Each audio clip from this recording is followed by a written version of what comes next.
आप लोगों को ये बात बहुत अच्छे से पता है, जब कोई क्रिमिनल क्राइम करता है तो उसे पुलिस स्टेशन ले जाया जाता है और उसके बाद उसे कोर्ट में पेश किया जाता है, जज के सामने रखा जाता है, सुनवाई होती है और फिर जज का फैसला आता है। जज ने जो बोल दिया हमेशा वही होता है और वही होता आएगा। क्या होगा जब आप लोगों को पता चलेगा कि ऐसे ही केस लड़ने वाला वकील और फैसला सुनाने वाले जज के घर पर कोई ऐसा ही क्राइम हो जाए। आज की स्टोरी एक ऐसे क्राइम सीन के बारे में है कि जज के घर में ही उसी जज की डेड बॉडी मिली।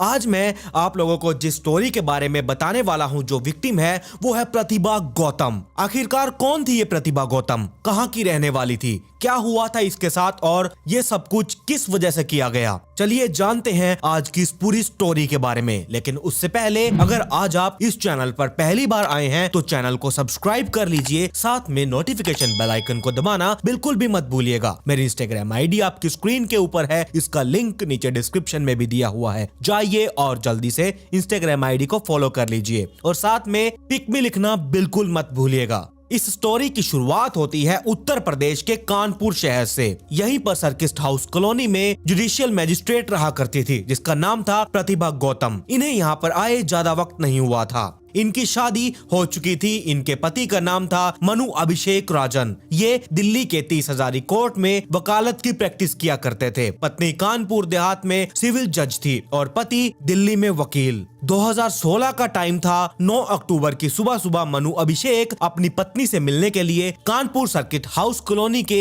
उस घर में पहुंचे जहां पर इनकी पत्नी प्रतिभा गौतम रहा करती थी। अभिषेक अपनी कार से बाय रोड कानपुर से दिल्ली आया था। ये पिछली रात यानी कि 8 अक्टूबर को दिल्ली से चले होंगे, तभी 9 अक्टूबर की सुबह सुबह ये कानपुर पहुंचे होंगे। जब ये रास्ते में आ रहे थे तो इन्होंने सोचा कि ये अपनी पत्नी को कॉल करके बता दें कि मैं आ रहा हूं। कहीं आने जाने से पहले हमेशा बताना जरूरी होता है। अभिषेक ने प्रतिभा को कॉल किया लेकिन वो फोन नहीं उठा रही थी। इन्होंने कई बार अपनी पत्नी को कॉल किया लेकिन फिर भी इसकी पत्नी ने इसकी कॉल का कोई रिप्लाई नहीं दिया। सर्किट हाउस कॉलोनी में आने के बाद अभिषेक अपनी पत्नी के फ्लैट पर जाते हैं। इन्होंने घर का डोरबेल बजाया, पत्नी दरवाजा नहीं खोलती। फिर अभिषेक ने डोरबेल को कई बार लगातार बजाया, दरवाजा फिर भी नहीं खुला। इसके बाद इन्होंने दरवाजे को जोर जोर से खटखटाना शुरू कर दिया। अभी भी अंदर से कोई भी रिस्पॉन्स नहीं आ रहा था। घर पर एक मेड भी काम किया करती थी, उसने भी दरवाजा नहीं खोला। पति को यहाँ बहुत ज्यादा घबराहट होने लगी, लेकिन दरवाजा जो था वो अंदर से बंद था। अगर प्रतिभा घर से कहीं बाहर गई होगी तो घर का दरवाजा बाहर से बंद होना चाहिए, अंदर से नहीं। इसके बाद अभिषेक ने दरवाजा को तोड़ने की कोशिश की। इन्होंने जोर जोर से उस दरवाजे पर अपने पैरों से वार किया तो 3-4 प्रहार में दरवाजे की कुंडी टूट चुकी थी और दरवाजा खुल चुका था। इसके बाद अभिषेक अपनी परेशानी हालत में उस घर के अंदर गए। इन्होंने देखा कि इनकी पत्नी प्रतिभा पंखे से झूल रही है, इनकी दोनों हाथों की नसें कटी हुई हैं। ये देखकर अभिषेक एकदम डर जाता है। इन्होंने फटाफट से अपनी पत्नी प्रतिभा की डेड बॉडी को नीचे उतारा। कहीं कहीं ये बताया गया कि जैसे इन्होंने शव को देखा तो इन्होंने उस डेड बॉडी को छूने की कोशिश की। जैसे ही इन्होंने इसे छुआ और ये नीचे गिर गई। इसके बाद अभिषेक 9 बजे के करीब भागकर पुलिस स्टेशन पहुंचे। ये उस सर्किट हाउस से करीबन 2-3 किलोमीटर दूर कानपुर कैंट पुलिस स्टेशन था। यहाँ इन्होंने ये बताया कि उनकी पत्नी ने खुदकुशी कर ली है। पुलिस वालों को जब पता चला कि ये आदमी जुडिशियल मैजिस्ट्रेट की बात कर रहा है तो तुरंत पुलिस वालों की एक टीम मौके वारदात पर पहुंच चुकी थी। यहाँ पर डेड बॉडी जमीन पर पड़ी हुई थी। अभिषेक ने बोला कि जब उसने अपनी पत्नी को ऐसी हालत में देखा तो उसे कुछ भी समझ में नहीं आ रहा था। उसने घबराहट में अपनी पत्नी की डेड बॉडी को नीचे उतार दिया। धीरे धीरे यहाँ पर एसएसपी और डीआईजी जैसे पुलिस ऑफिसर्स भी आने लगे थे। अभी से करीब 8 से 9 महीने पहले अभिषेक और प्रतिभा की शादी हुई थी। इनकी लव मैरिज थी। अगर हम इस टाइम से थोड़ा सा पीछे चलें, इन दोनों के बैकग्राउंड को देखा जाए तो प्रतिभा गौतम उत्तर प्रदेश की उमरई नामक इलाके की रहने वाली थी। बचपन से ये काफी ज्यादा होनहार और तेज तर्रार लड़की थी। इनके पिता जो थे वो बैंक में जॉब करते थे। ये एक मिडिल क्लास फैमिली थी। प्रतिभा को पढ़ाई का बहुत ज्यादा शौक था। ये अपनी लाइफ में बहुत बड़ा कुछ करना चाहती थी। इन्हें एक वकील बनना था, इसीलिए इन्होंने अपनी शुरुआती पढ़ाई करने के बाद ये लखनऊ आ गई। लखनऊ यूनिवर्सिटी से इन्होंने LLB की पढ़ाई कंप्लीट की, लॉ की डिग्री हासिल की। इसी पढ़ाई के दौरान इनका मन वकालत से हटकर जज की ओर आ चुका था। लखनऊ से LLB की डिग्री हासिल कर लेने के बाद प्रतिभा दिल्ली आती हैं। यहाँ पर इन्होंने LLM की पढ़ाई की। की। ये LLB से एडवांस कोर्स होता है। LLM का कोर्स कंप्लीट करने के टाइम पर प्रतिभा जुडिशियल कोर्स की तैयारी शुरू कर देती है। इन्हीं दिनों एक लड़का भी इसी तैयारी के लिए कोचिंग सेंटर आया, जिसका नाम था मनु अभिषेक राजन। ये एक बड़े घराने से बिलोंग किया करता था। इनके पिता सुरेश चंद्र राजन एक जज थे जो कि रिटायर हो चुके थे। ये CBI और NGT में कई जगहों पर जज रह चुके थे। पिता के जज होने के अलावा मनु अभिषेक की बहन दिल्ली के 30 हजारी कोर्ट में वकील थी और इसका बहनोई भी यहीं पर जज थे। ऐसे ही अभिषेक के करीब 7 रिश्तेदार जुडिशियल सर्विसेज में थे। कोई वकील था तो कोई जज। अभिषेक खुद भी जज बनने की तैयारी कर रहा था। इसी तरह 2012-13 के दरमियान मनु अभिषेक और प्रतिभा गौतम मिलते हैं। कोचिंग में आने जाने के दौरान इनकी छोटी छोटी मुलाकातें होनी शुरू हो जाती हैं। इनमें दोस्ती हुई, फिर प्यार हुआ। समय के साथ साथ प्यार इतना बढ़ चुका था कि इन दोनों की प्यार की बात अब शादी तक आ चुकी थी। अब ऊपर से इन दोनों के घर वालों को कोई भी आइडिया नहीं था कि इनके बच्चे पढ़ाई कर रहे हैं या फिर कुछ और। अभिषेक के घर वाले तो दिल्ली के करोल बाग में रहा करते थे और प्रतिभा के घर वाले उत्तर प्रदेश के उरई में रहा करते थे। साल 2013 में UPPCS का एग्जाम होता है। ये दोनों ये एग्जाम देते हैं। इस एग्जाम को पास कर लेने के बाद इन दोनों के लिए अपने सपने को पूरा करने का दरवाजा ओपन हो जाता है। प्रतिभा इस एग्जाम को क्लियर कर लेती है, इसका सिलेक्शन हो जाता है, पर अभिषेक का कुछ भी नहीं हुआ। इसके बाद प्रतिभा को यहाँ पर अब जज की ट्रेनिंग करनी थी। ये ट्रेनिंग में लग चुकी थी और अभिषेक जो था उसका सपना अधूरा रह चुका था। ये जज नहीं बन पाया। ये सिर्फ अब यहाँ पर वकालत ही कर सकता था। अभी भी ये दोनों एक दूसरे से प्यार कर रहे थे, साथ रहने की कस्में खा रहे थे। एक दिन प्रतिभा अपने घर वालों को बताती है कि उसे एक लड़के के साथ प्यार हो चुका है, वो आगे चलकर शादी इसी लड़के के साथ करेगी। उधर अभिषेक के परिजनों को भी ये बात पता चल चुकी थी। दोनों के घर वाले इस शादी का लगातार विरोध कर रहे थे। इन दोनों के घर वाले इस शादी के खिलाफ होते जा रहे थे। इधर प्रतिभा के घर वालों का मन ये था कि इनकी बेटी अपने से बड़े ऑफिसर से शादी करे, IPS से शादी करे, ना कि किसी छोटे मोटे वकील से। और इन दोनों में कास्ट को लेकर भी बहुत ज्यादा प्रॉब्लम्स आ रही थी। प्रतिभा के घर वाले शादी से साफ साफ मना कर देते हैं, पर यहाँ तो प्रतिभा के दिलो दिमाग में अभिषेक ही छाया हुआ था। ये सिर्फ इसी लड़के से ही शादी करना चाहती थी। अब यहाँ पर अभिषेक भी इसी से ही शादी करना चाहता था, पर इसके घर वाले भी राजी नहीं हो रहे थे। इन सभी के विरोध के बावजूद इन दोनों का प्यार एकदम बरकरार रहा।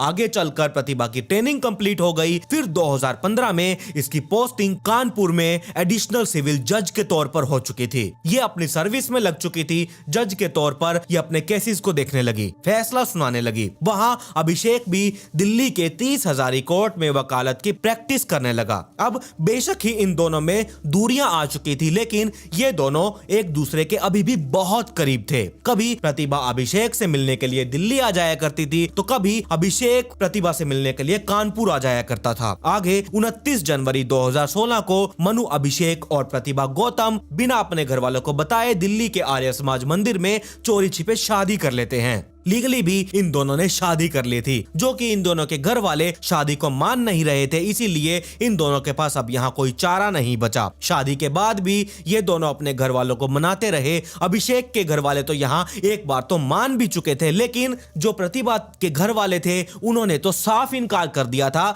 कि हम इस शादी के हमेशा खिलाफ रहेंगे। फिर 2 महीनों के बाद 23 अप्रैल को इन लोगों ने दिल्ली में सभी को पार्टी देकर अनाउंस किया कि इन दोनों की शादी हो चुकी है। ये दोनों अब एक बंधन में बन चुके हैं। इस पार्टी में प्रतिभा के घर वाले बिल्कुल भी नहीं आए। वो बहुत ज्यादा अपनी लड़की से नाराज थे। इन्हें 2 महीनों के बाद पता चला कि इनकी बेटी ने शादी कर ली है। ये लोग अभी भी अभिषेक को अपना दामाद मानने के लिए तैयार ही नहीं थे। अभिषेक के घर वाले तो प्रतिभा को बहू के तौर पर अपना लेते हैं, लेकिन प्रतिभा के घर वाले अभिषेक को दामाद के तौर पर अपना ही नहीं रहे थे। यहीं पर अभी ये सब चीजें चल रही थी। शादी के बाद अभिषेक और प्रतिभा कानपुर के सर्किट हाउस कॉलोनी में आ गए। यहीं पर प्रतिभा को सरकारी आवास मिला हुआ था। इसी कॉलोनी में IPS और IFS जैसे बड़े ऑफिसर्स भी रहा करते थे। जिले में जितने भी सरकारी लोग थे ज्यादातर यहीं इसी कॉलोनी में रहा करते थे। कुछ दिन यहाँ रहने के बाद अभिषेक वापिस दिल्ली चला गया अपनी जॉब पर वकालत की प्रैक्टिस करने के लिए। सब कुछ एकदम बढ़िया चल रहा था।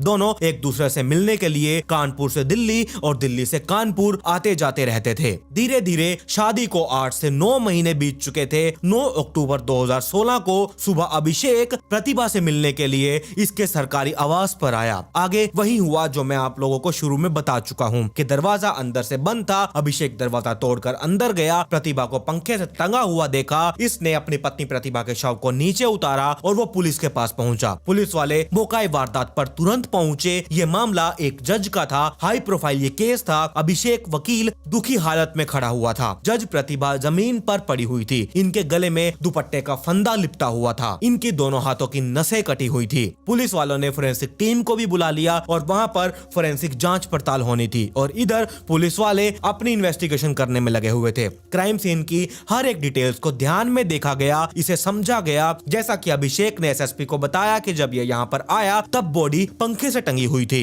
जैसे ही उसने उसे टच किया बॉडी जमीन पर गिर गई। प्रतिभा ने खुदकुशी की है। ये सब देखकर पुलिस वालों ने सोचा कोई इंसान दो तरह से अपनी खुद की जान क्यों लेगा, या तो ये नस काटेगा या फिर वो पंखे से झूलेगा। जब नस कटती है तब रक्त एकदम बाहर आने लगता है, तो इससे इंसान जल्दी से जल्दी बेहोश होने लगता है। इस हालत में वो फांसी कैसे ले सकता है? इसके बाद फोरेंसिक टीम ने गले से दुपट्टा हटाया। गले पर 3 बार किसी धारदार चीज से वार किया गया था। देखने पर यह लगा कि इसे रेजर ब्लेड से काटा गया है। फंदे से गले पर ओ मार्क का शेप बना हुआ था। आमतौर पर जब कोई शख्स खुद को ऐसे फंदे पर लटकाता है या फिर किसी क्रिमिनल को फांसी दी जाती है तो उसके गले पर वी या फिर यू शेप का मार्क बनता है, क्योंकि शरीर का पूरा भार गले की आगे साइड पर आ जाता है जहां पर फंदे का पूरी तरीके से खिंचाव होता है। इस फंदे का निशान गले के पिछली साइड पर भी आता है, लेकिन इतना नहीं आता। अगर किसी को जमीन पर ही फंदे से गला घोटे तब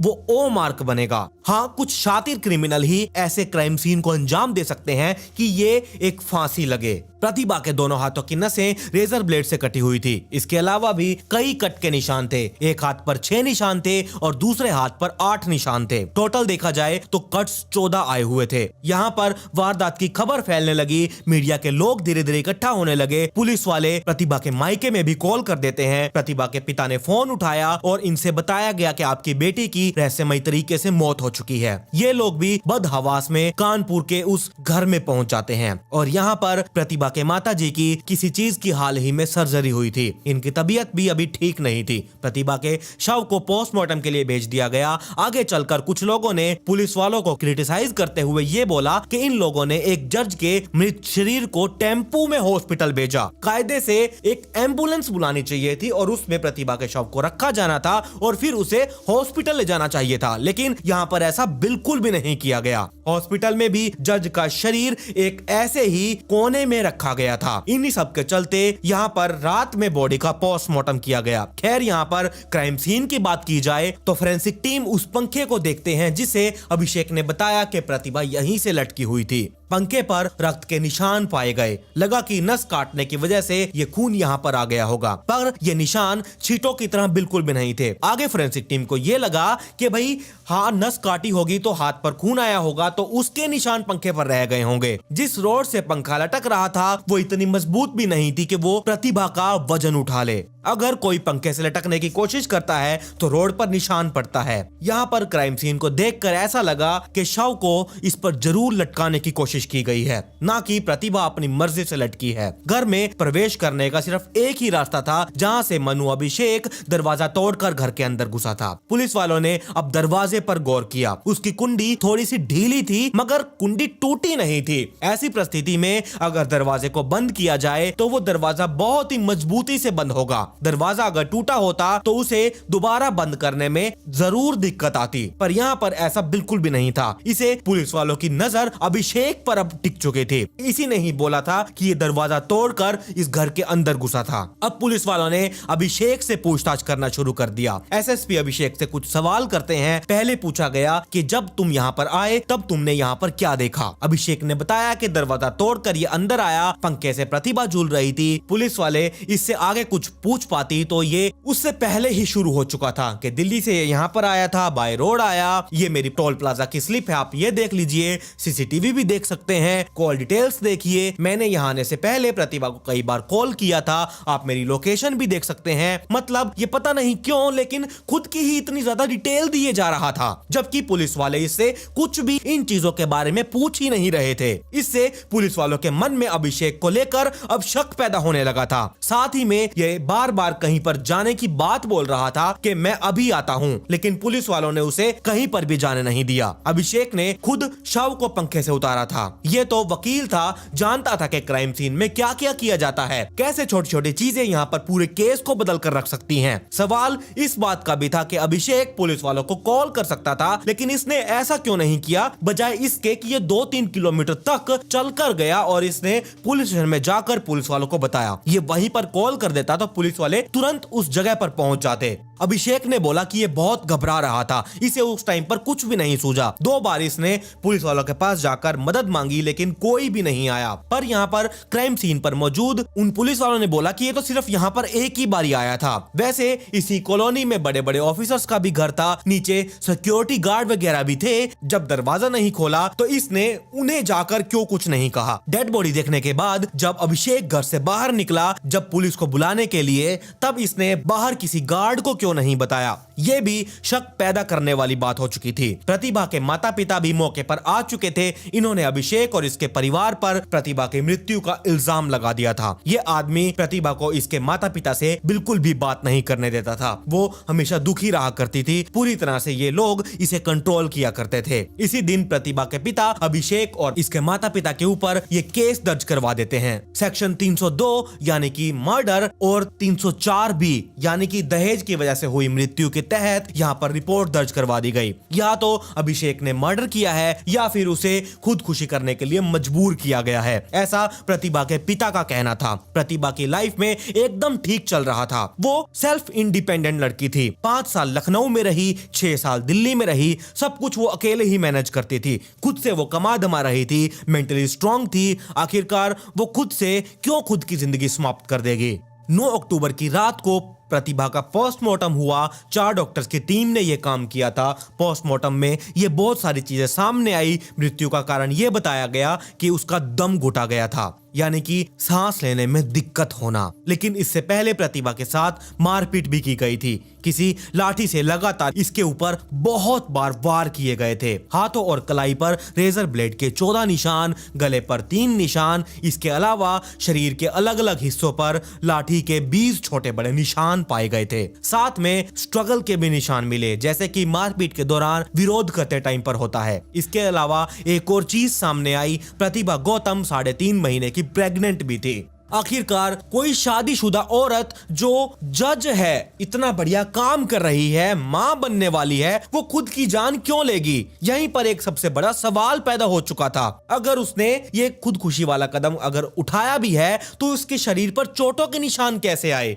हाथों पर ब्लेड से काटने के निशान कैसे आए? मनु अभिषेक बार बार बयान को लगातार बदल रहा था और उसी बयान को दोबारा बोलने के लिए भी वो झिझक रहा था। इस पोस्टमार्टम रिपोर्ट के आने के बाद पुलिस वालों का शक अभिषेक के ऊपर और ज्यादा गहरा हो चुका था। पुलिस वालों ने इसे हिरासत में ले लिया। पुलिस वालों को हर एक कदम अब यहाँ पर फूक फूक कर रखना था, क्योंकि मनु एक वकील था, साथ में इसके पिता एक रिटायर्ड जज थे, बहनोई भी जज था, इसकी बहन भी वकील थी। सब कुछ यहाँ पर सोच समझ कर चलना था। अभिषेक को अब यहाँ पर कोर्ट में पेश किया जाता है। वैसे आमतौर पर 7 से 14 दिनों की कस्टडी मिलती है, लेकिन यहाँ पर प्रेशर इतना ज्यादा था कि सिर्फ यहाँ पर अभिषेक को 7 घंटों की ही कस्टडी मिली। उधर पोस्टमार्टम करने के बाद प्रतिभा का शव प्रतिभा के घर वालों को सौंप दिया गया था। उराई में एकदम जैसे कोहराम सा मच चुका था। प्रतिभा के माता पिता, भाई बहन सभी लोग रो रहे थे, एकदम फूट फूट कर वो रोकर परेशान हो चुके थे। उन्होंने पहले ही इस शादी को करने से मना किया था।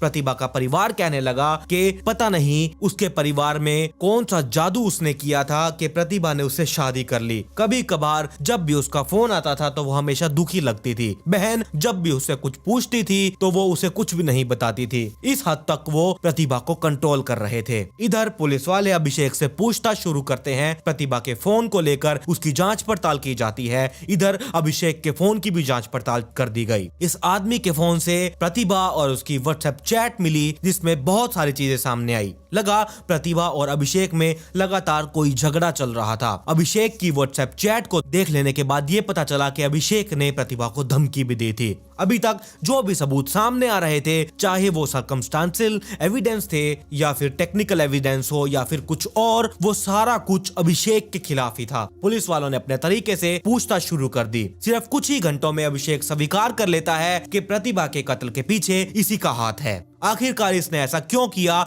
इसने अपनी ही पत्नी को क्यों मार डाला, जिसकी शादी अभी कुछ 9 से 10 महीने पहले ही हुई थी? इसका मोटिव क्या था? अभिषेक पुलिस वालों को सब कुछ डिटेल में बताता है। बात यहाँ पर तब शुरू हुई जब इसने प्रतिभा से शादी की थी। प्रतिभा के घर वाले इसकी शादी से खिलाफ थे। जब इन दोनों ने एग्जाम दिया था तो यहाँ पर एक का सिलेक्शन हो चुका था और एक यहाँ पर फेल हो चुका था। मनु अभिषेक ने मान लिया कि उसकी किस्मत में वकील बनना ही लिखा हुआ है, पर उसकी पत्नी एक जज बन चुकी थी। ये सब तो बाद की बात थी। शादी के बाद दोनों कानपुर के आवास में खुशी खुशी रहने लगे। शादी के 7 से 8 महीनों के बाद प्रतिभा ने अभिषेक को खुशखबरी दी कि तुम पिता बनने वाले हो। प्रतिभा अक्टूबर में 3 से 3.5 महीने की प्रेग्नेंट थी। इस खुशखबरी से अभिषेक को इतना कुछ फर्क नहीं पड़ा, लेकिन यहाँ पर प्रतिभा बहुत ज्यादा खुश थी। इसने अपनी माँ को बताया। लगा कि अब शायद इसके परिवार वाले अभिषेक को अपना लेंगे। माँ अपनी बेटी की खबर सुनकर बहुत खुश हुई। ये प्रतिभा से मिलना चाहती थी। इधर अभिषेक के दिमाग में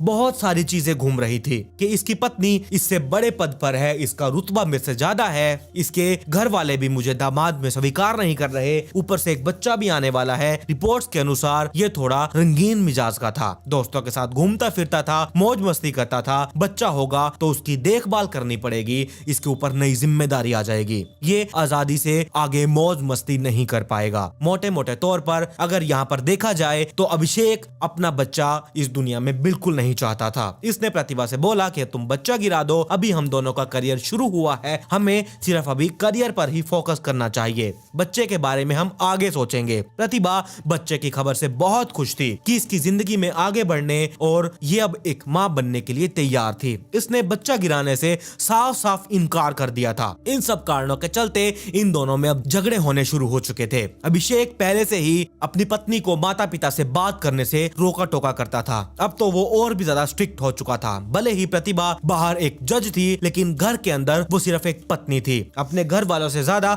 बातचीत नहीं करती थी, ना ही वो ज्यादा मिला करती थी। 7 अक्टूबर को प्रतिभा की माँ ने अपनी बेटी से बोला कि वो उससे मिलना चाहती हैं। जब ये बात अभिषेक को पता चली, तब वो अपनी पत्नी को बहुत सुनाता है कि तुम उन लोगों से क्यों बात कर रही हो, बात करने से पहले तुम्हें मुझसे परमिशन लेनी चाहिए थी। आखिरकार कितने दिन प्रतिभा अपने पति का जुल्म सहन करती रहती। उसने कहा कि अब वो अपना बच्चा बिल्कुल नहीं गिराएगी और ना ही वो अपने परिवार वालों से बातचीत करना बंद करेगी। 1 अक्टूबर को मनु अपने दोस्तों के साथ हिल स्टेशन घूमने के लिए गया था और यहाँ 7 अक्टूबर को अपनी पत्नी पर इस तरह का मानसिक प्रेशर बना रहा था। खुद तो घूम फिर रहा था, लेकिन वो अपनी पत्नी को लगातार परेशान भी कर रहा था। दोनों व्हाट्सएप चैट पर भी बातें किया करते थे, लड़ा झगड़ा करते थे, बच्चे को गिराने की बात भी होती थी, कॉल पर भी होती थी और चैट्स पर भी यही बातें चलती थी। 7 अक्टूबर को इन दोनों की लड़ाई हुई। प्रतिभा ने बोला कि मैं दिल्ली आ रही हूँ। अभिषेक ने बोला मत आओ। 8 अक्टूबर को अभिषेक हिल स्टेशन से दिल्ली आने वाला था। इधर पत्नी को तकलीफ देकर पति बड़े ही मजे से घूम रहा था और ये ऐसा कैसे कर सकता है। 8 अक्टूबर की शाम को प्रतिभा ट्रेन से दिल्ली पहुंची। अभिषेक इन्हें लेने के लिए दिल्ली रेलवे स्टेशन पर आया। इसने अपनी कार से प्रतिभा को पिक किया। दोनों पहले से ही एक दूसरे से बहुत नाराज थे। इन दोनों की गाड़ी में बहुत ज्यादा लड़ाई हुई। उसके बाद प्रतिभा रास्ते में ही उतरकर वापस कानपुर के लिए निकल जाती है। पति ने भी प्रतिभा को छोड़ दिया। तुमने जहाँ जाना है जाओ, मुझे कुछ मत कहो। फिर अभिषेक के दिमाग में पता नहीं अचानक क्या आया कि वो कानपुर के लिए निकल गया बाय रोड अपनी कार से। 8 से 9 घंटों तक अपनी कार से ड्राइव करने के बाद ये कानपुर पहुंचा। 5 से 5:30 बजे के बीच ये सर्किट हाउस कॉलोनी में आया। वहां इस कॉलोनी में वैसे पड़ोस में क्या क्या हो रहा है किसी को कुछ भी लेना देना नहीं होता था। कोई भी किसी चीज की भनक नहीं होती। जिस फ्लैट में प्रतिभा रहा करती थी, उससे नीचे वाले फ्लैट में एक रिपोर्टर ने डोरबेल बजाई, ये देखने के लिए कि उन्हें कत्ल के बारे में कुछ पता है या नहीं। लेकिन किसी ने भी कोई दरवाजा नहीं खोला। लेकिन ये दरवाजा भी अंदर से बंद था। आसपास क्या हो रहा है किसी से कोई मतलब नहीं। खैर, अभिषेक प्रतिभा के फ्लैट में पहुंचा। दोनों लड़ाई झगड़ा करते हैं। अभिषेक ने डंडे से प्रतिभा को बहुत मारा, फिर एक रेजर ब्लेड से शरीर पर वार किया, गले पर भी वार किया। प्रतिभा विरोध करती है और वो जमीन पर गिर जाती है। लगा कि इसकी सांसें अभी भी चल रही हैं। फिर अभिषेक ने प्रतिभा के पहने हुए दुपट्टे से उसका गला दबा दिया। थोड़ी ही देर में प्रतिभा ने अपना दम तोड़ दिया। इसे खुदकुशी का रूप देने के लिए अभिषेक ने दुपट्टे को गले में बांधकर उसे पंखे से टांगने की भी कोशिश करता है, पर ये असफल रहा। फिर इसने वहीं डेड बॉडी को नीचे लेटा दिया और वहां पर वेट करने लगा। इसी दौरान इसने प्रतिभा के फोन को लिया और वो प्रतिभा के फोन से सारी व्हाट्सएप चैट को डिलीट कर देता है। मोबाइल फोन में सारे सबूत मिटा दिए गए। फिर ये अपने फोन के साथ ऐसा बिल्कुल नहीं करता। ये चीज करना भूल चुका था। मर्डर से 3-3.5 घंटों के बाद 9 बजे ये कानपुर कैंट रेलवे स्टेशन जाता है, जिस लड़की ने जिसके लिए अपने पूरे परिवार से बगावत की, जो माँ बनने वाली थी, 3 महीने की वो प्रेग्नेंट थी, उसका ही इसने मर्डर कर दिया था। मौका वारदात से दुपट्टा बरामद हो चुका था, लेकिन जिस ब्लेड से काटा गया वो ब्लेड नहीं मिला। वैसे मर्डर करने से पहले अभिषेक ने काम करने वाली मेड और प्रतिभा की ड्राइवर को छुट्टी पर भेज दिया था। इसका मतलब ये कई दिनों से कत्ल की प्लानिंग कर रहा होगा। प्रतिभा के पिता द्वारा लिखाई गई रिपोर्ट के अनुसार अभिषेक को मेन अक्यूज्ड और उसके माता पिता को को अक्यूज्ड बना दिया गया। मनु के व्हाट्सएप चैट से मर्डर का मोटिव पता चला कि ये बच्चा नहीं चाहता था, अपनी पत्नी से लगातार झगड़ा कर रहा था। वैसे मनु अभिषेक पुलिस वालों की गिरफ्त में था, लेकिन उसके माता पिता यहाँ फरार हो चुके थे। इनके खिलाफ कोर्ट ने वारंट जारी कर दिया। फिर अभिषेक के माता पिता ने सुप्रीम कोर्ट से स्टे ऑर्डर ले लिया। सुप्रीम कोर्ट इन्हें कानपुर में सरेंडर करने का आदेश देती है। 18 अक्टूबर को दोनों भागे हुए आरोपी कानपुर में ही पेश हो जाते हैं। आगे अभिषेक सेशन कोर्ट, हाई कोर्ट और सुप्रीम कोर्ट तक बेल की अर्जी लगाता रहता है, लेकिन सभी ने इसको बेल देने से इनकार कर दिया। 2022 आते आते अभिषेक को करीब 5 साल हो चुके थे। अप्रैल 2022 में हाई कोर्ट ने अभिषेक को जमानत पर बाहर कर दिया था। अभी ये केस कानपुर सेशन कोर्ट में चल रहा है। फैसला भी यहाँ पर आना बाकी है। जो भी होगा आपको कमेंट में पिन करके बता दिया जाएगा। तो ये थी पूरी कहानी प्रतिभा गौतम के बारे में, जो एक जज थी और इसी जज का बेरहमी से मर्डर कर दिया गया। क्योंकि इसका पति बच्चा नहीं चाहता था। और सच में ये कितनी सोचने वाली बात है, कितनी बेरहमी वाली बात है। एक लड़की ने अपने घर वालों को छोड़कर लड़के का साथ दिया, उसके साथ शादी की, और फिर भी उसके पति ने ही इसके साथ ऐसा कर दिया।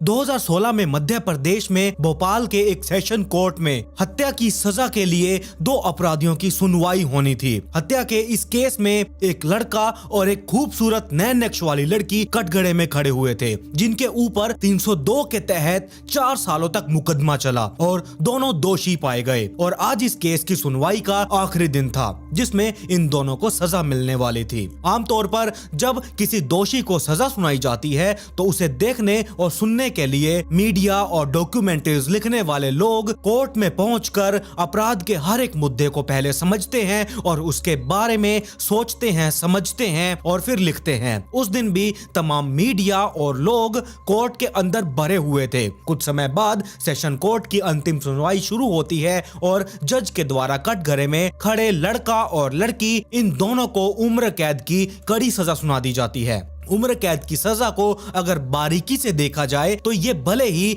फांसी की सजा से बड़ी नहीं है, लेकिन उससे ये कम भी नहीं आंकी जाती, क्योंकि फांसी की सजा में इंसान को एक झटके में ही मौत मिल जाती है और उम्र कैद में अपराधी काल कोठरी में हर दिन तड़पता मरता रहता है। और ऐसी ही सजा इन दोनों अपराधियों को भी दी गई थी। अपनी सजा सुनकर कटघरे में खड़ा अकेला लड़का फूट फूट कर रोने लगा और साथ ही जज से बार बार रहम की भीख मांग रहा था, लेकिन उसका अपराध इतना बड़ा था कि उसकी माफी मंजूर करना मुमकिन ही नहीं था। लेकिन इस सजा में जो एक लड़की शामिल थी, उसके चेहरे पर उम्र कैद की सजा पाने के बाद थोड़ा सा भी अफसोस नहीं था। हद तो यहाँ पर तब हो गई जब वो अपनी सजा सुनकर मुस्कुराने लगी। मीडिया और तमाम लोगों के लिए ये काफी ज्यादा चौंका देने वाली बात थी कि एक लड़की जिसे उम्र कैद की सजा सुनाई गई हो, वो आखिरकार भरी कोर्ट में कैसे मुस्कुरा सकती है। अब मीडिया और कोर्ट में मौजूद तमाम लोगों के साथ साथ आपके मन में भी ये बात खटखटा रही होगी कि आखिरकार ये महिला कौन थी और इसने लड़के के साथ मिलकर किसका मर्डर कर दिया। और इतनी बेरहम सजा सुनाने के बावजूद भी वो लड़की उस कोर्ट में मुस्कुराए जा रही थी। क्या वो मानसिक तौर पर बीमार थी? तो इसका जवाब है बिल्कुल भी नहीं। उसके पीछे एक चौंका देने वाली कहानी है जिसके बारे में हम पूरी स्टोरी में जानने वाले हैं और स्टेप बाय स्टेप स्टोरी को कंप्लीट करेंगे। इस चौंका देने वाली हत्या की कहानी की शुरुआत 4 साल पहले शुरू होती है। तारीख थी 11 नवंबर 2013। इसी दिन मध्य प्रदेश के भोपाल में बड़खेड़ा पठानिया नाम की एक जगह पर कुछ लोगों को रहस्यमय ढंग से आग लगी हुई एक डेड बॉडी मिलती है। जिनकी नजर इस डेड बॉडी पर पड़ी वो पहले तो एकदम डर गए और बाद में उन लोगों ने इसकी जानकारी पास ही के एक पुलिस स्टेशन में दे दी। कुछ समय बाद पुलिस वाले अपनी कार्रवाई करने के लिए उस जगह पर पहुंच गए और पुलिस वालों ने जब डेड बॉडी को देखा तो वो देखते ही समझ चुके थे कि इस केस को सुलझाना इतना आसान नहीं होने वाला, क्योंकि इस डेड बॉडी के अपर पार्ट को पेट्रोल डालकर जला दिया गया था, जो कि देखने में बेहद ही खौफनाक और दिल दहला देने वाला था। पुलिस वालों के लिए सबसे बड़ी मुसीबत यहाँ पर यह थी इसकी पहचान करना, क्योंकि इस डेड बॉडी के दूसरे अंगों के साथ साथ उसका चेहरा भी बुरे तरीके से जल चुका था, जिसकी हालत देखकर पुलिस वाले अपनी जांच पड़ताल शुरू करने से पहले एक फोन कॉल फोरेंसिक टीम और एम्बुलेंस को भी कर देते हैं। फोरेंसिक टीम और एम्बुलेंस मौके पर पहुंच जाते हैं और घटनास्थल पर पड़े सभी सबूतों को इकट्ठा करना शुरू कर देते हैं, जिसके बाद इस बॉडी को पोस्टमार्टम के लिए हॉस्पिटल भेज दिया जाता है। यहाँ पर पुलिस वालों के लिए एक बात बिल्कुल क्लियर थी कि ये मामला मर्डर का है, लेकिन इसी के साथ यहाँ पर 2 सवाल और मौजूद थे कि मरने वाला ये व्यक्ति कौन है और इसे किसने मारा। पुलिस वालों की टीम क्राइम सीन पर बारीकी से जांच पड़ताल कर रही थी ताकि उन्हें कोई भी सबूत या फिर सुराग मिल जाए जिससे वो कातिल तक आसानी से पहुंच सके।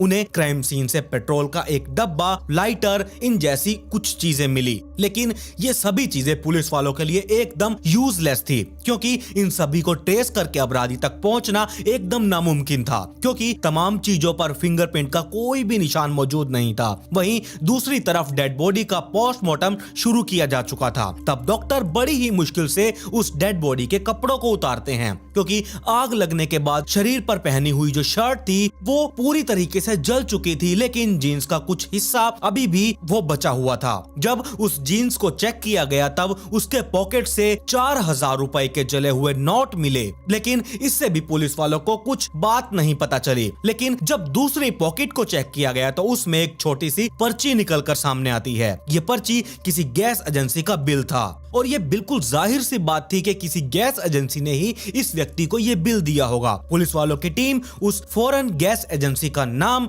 और पता निकाल लेते हैं और ये मानकर चलते हैं कि इस बिल से उस गैस एजेंसी के ऑफिस पहुंचकर वहां लगे सीसीटीवी कैमरास और बिल बुक से इस आदमी के बारे में कुछ ना कुछ तो पता लगाया जा ही सकता है। पुलिस वाले फौरन अपनी टीम के साथ उस गैस एजेंसी में पहुंच जाते हैं और जब उस बिल को उस गैस एजेंसी के मैनेजर को दिखाया जाता है तो मैनेजर तुरंत इस बिल को पहचान लेता है और बताता है ये बिल उन्हीं की गैस एजेंसी से इशू किया गया है। इसके बाद मैनेजर अपने पूरी रिकॉर्ड बुक को चेक करता है तो वहां पर सामने आता है कि मनीष थकथानी नाम का एक शख्स, ये बिल उसी को दिया गया था और ये बिल उसी के नाम पर था। गैस एजेंसी के उस रिकॉर्ड बुक से उस मनीष थकथानी का मोबाइल नंबर और पता लगा लिया जाता है। एड्रेस मिलने के बाद पुलिस वाले उस एड्रेस को फॉलो करते हुए भोपाल के पंचवटी कॉलोनी में जाकर पहुंचते हैं और फिर आसपास के लोग मनीष थकथानी के घर का पता पूछते पूछते एक ऐसे आलीशान घर के सामने पहुंच जाते हैं जो करोड़ों रुपए की लागत से बनाया गया था। ये देखकर पुलिस वालों की टीम भी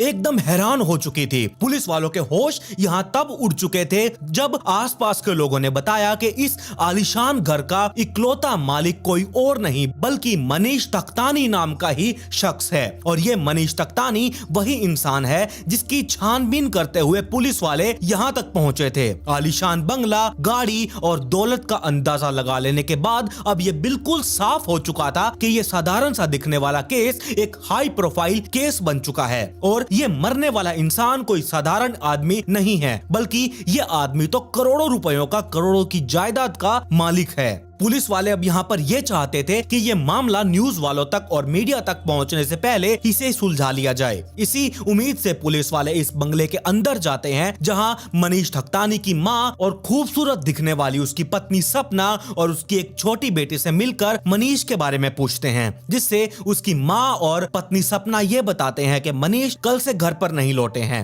इस बात पर पुलिस वालों की टीम उसकी मां, पत्नी और बेटी को पुलिस स्टेशन लेकर आ जाते हैं और डेड बॉडी की पहचान करवाई जाती है। हालांकि डेड बॉडी इतनी जल चुकी थी कि उसके चेहरे की पहचान करना एकदम मुश्किल हो चुका था, लेकिन परिवार वालों ने बॉडी स्ट्रक्चर और कपड़ों से उसकी पहचान मनीष ठकतानी के नाम से कर ली थी। बॉडी की यहाँ पर पहचान हो चुकी थी। उसके बाद पुलिस वालों ने थोड़ी सी राहत की सांस ली, क्योंकि कल तक जिस मरे हुए इंसान की पहचान एक गुमनाम थी, अब उसकी पहचान उनके सामने आ चुकी थी। अब सवाल यहाँ पर अभी भी वही अटका हुआ था कि इसे मारने वाला कौन है और इसे क्यों मारा गया। नाम और पहचान मिलने के बाद पुलिस वाले पुलिस स्टेशन में मनीष ठकतानी के नाम एक FIR दर्ज कर लेते हैं और जांच पड़ताल शुरू कर देते हैं, लेकिन क्राइम सीन से ऐसा कोई भी सबूत नहीं मिल पाया जिससे पुलिस वाले किसी नतीजे पर पहुंच सकें। परिवार वालों से यहाँ जब पूछताछ की गई तब भी ऐसे ही किसी व्यक्ति का नाम सामने नहीं आ पाया जिसके साथ मनीष की दुश्मनी हो।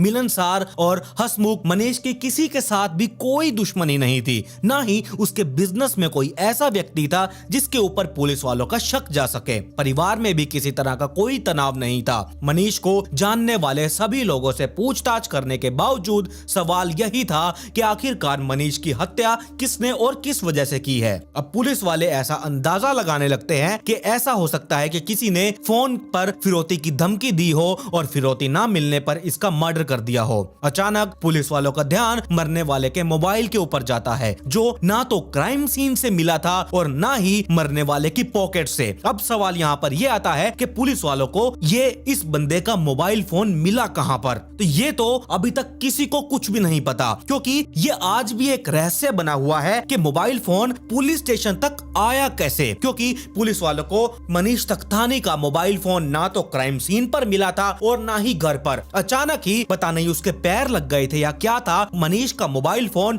पुलिस स्टेशन में ही आ टपका। पुलिस वालों को अब यह भी शक था कि हो सकता है कि ये जो मनीष का मोबाइल फोन है इसे क्राइम सीन से हटा दिया गया हो। आज के समय में किसी के पास कोई कुछ भी सामान हो या फिर ना हो, लेकिन मोबाइल फोन जरूर होता है। घर वालों से बातचीत करने के बाद घर वालों ने भी मोबाइल का कोई जिक्र नहीं किया, लेकिन बाद में मनीष का मोबाइल नंबर हाथ लगा और मनीष ठकतानी के मोबाइल की लास्ट लोकेशन और कॉल डिटेल्स मंगवाई गई। कॉल डिटेल्स से यह मालूम हुआ कि मनीष की आखिरी लोकेशन भोपाल के कस्तूरबा नगर में थी। मनीष का यहाँ पर लास्ट लोकेशन का पता चलते ही पुलिस वाले कुछ फोरेंसिक टीम के साथ कस्तूरबा नगर पहुंच जाते हैं, जहां उन्हें एक कार संदिग्ध हालत में दिखाई देती है। जब इस कार की डिटेल्स निकलवाई गई तो ये पता चला कि ये कार किसी और की नहीं बल्कि मरने वाले मनीष ठकतानी का ही है। जब इस कार का दरवाजा खोला गया तो फोरेंसिक टीम को कार की सभी सीटों पर खून के कई सारे सैंपल्स मिल चुके थे, जिससे ये साबित हो चुका था कि इस कार में ही मनीष ठकतानी की हत्या कर दी गई थी और हो सकता है मर्डर करने के बाद इसी कार से डेड बॉडी को बड़खेरा के पठानिया इलाके में ले जाकर जलाया गया हो और लाश को ठिकाने लगाने के बाद गाड़ी को यहाँ लाकर खड़ा कर दिया हो।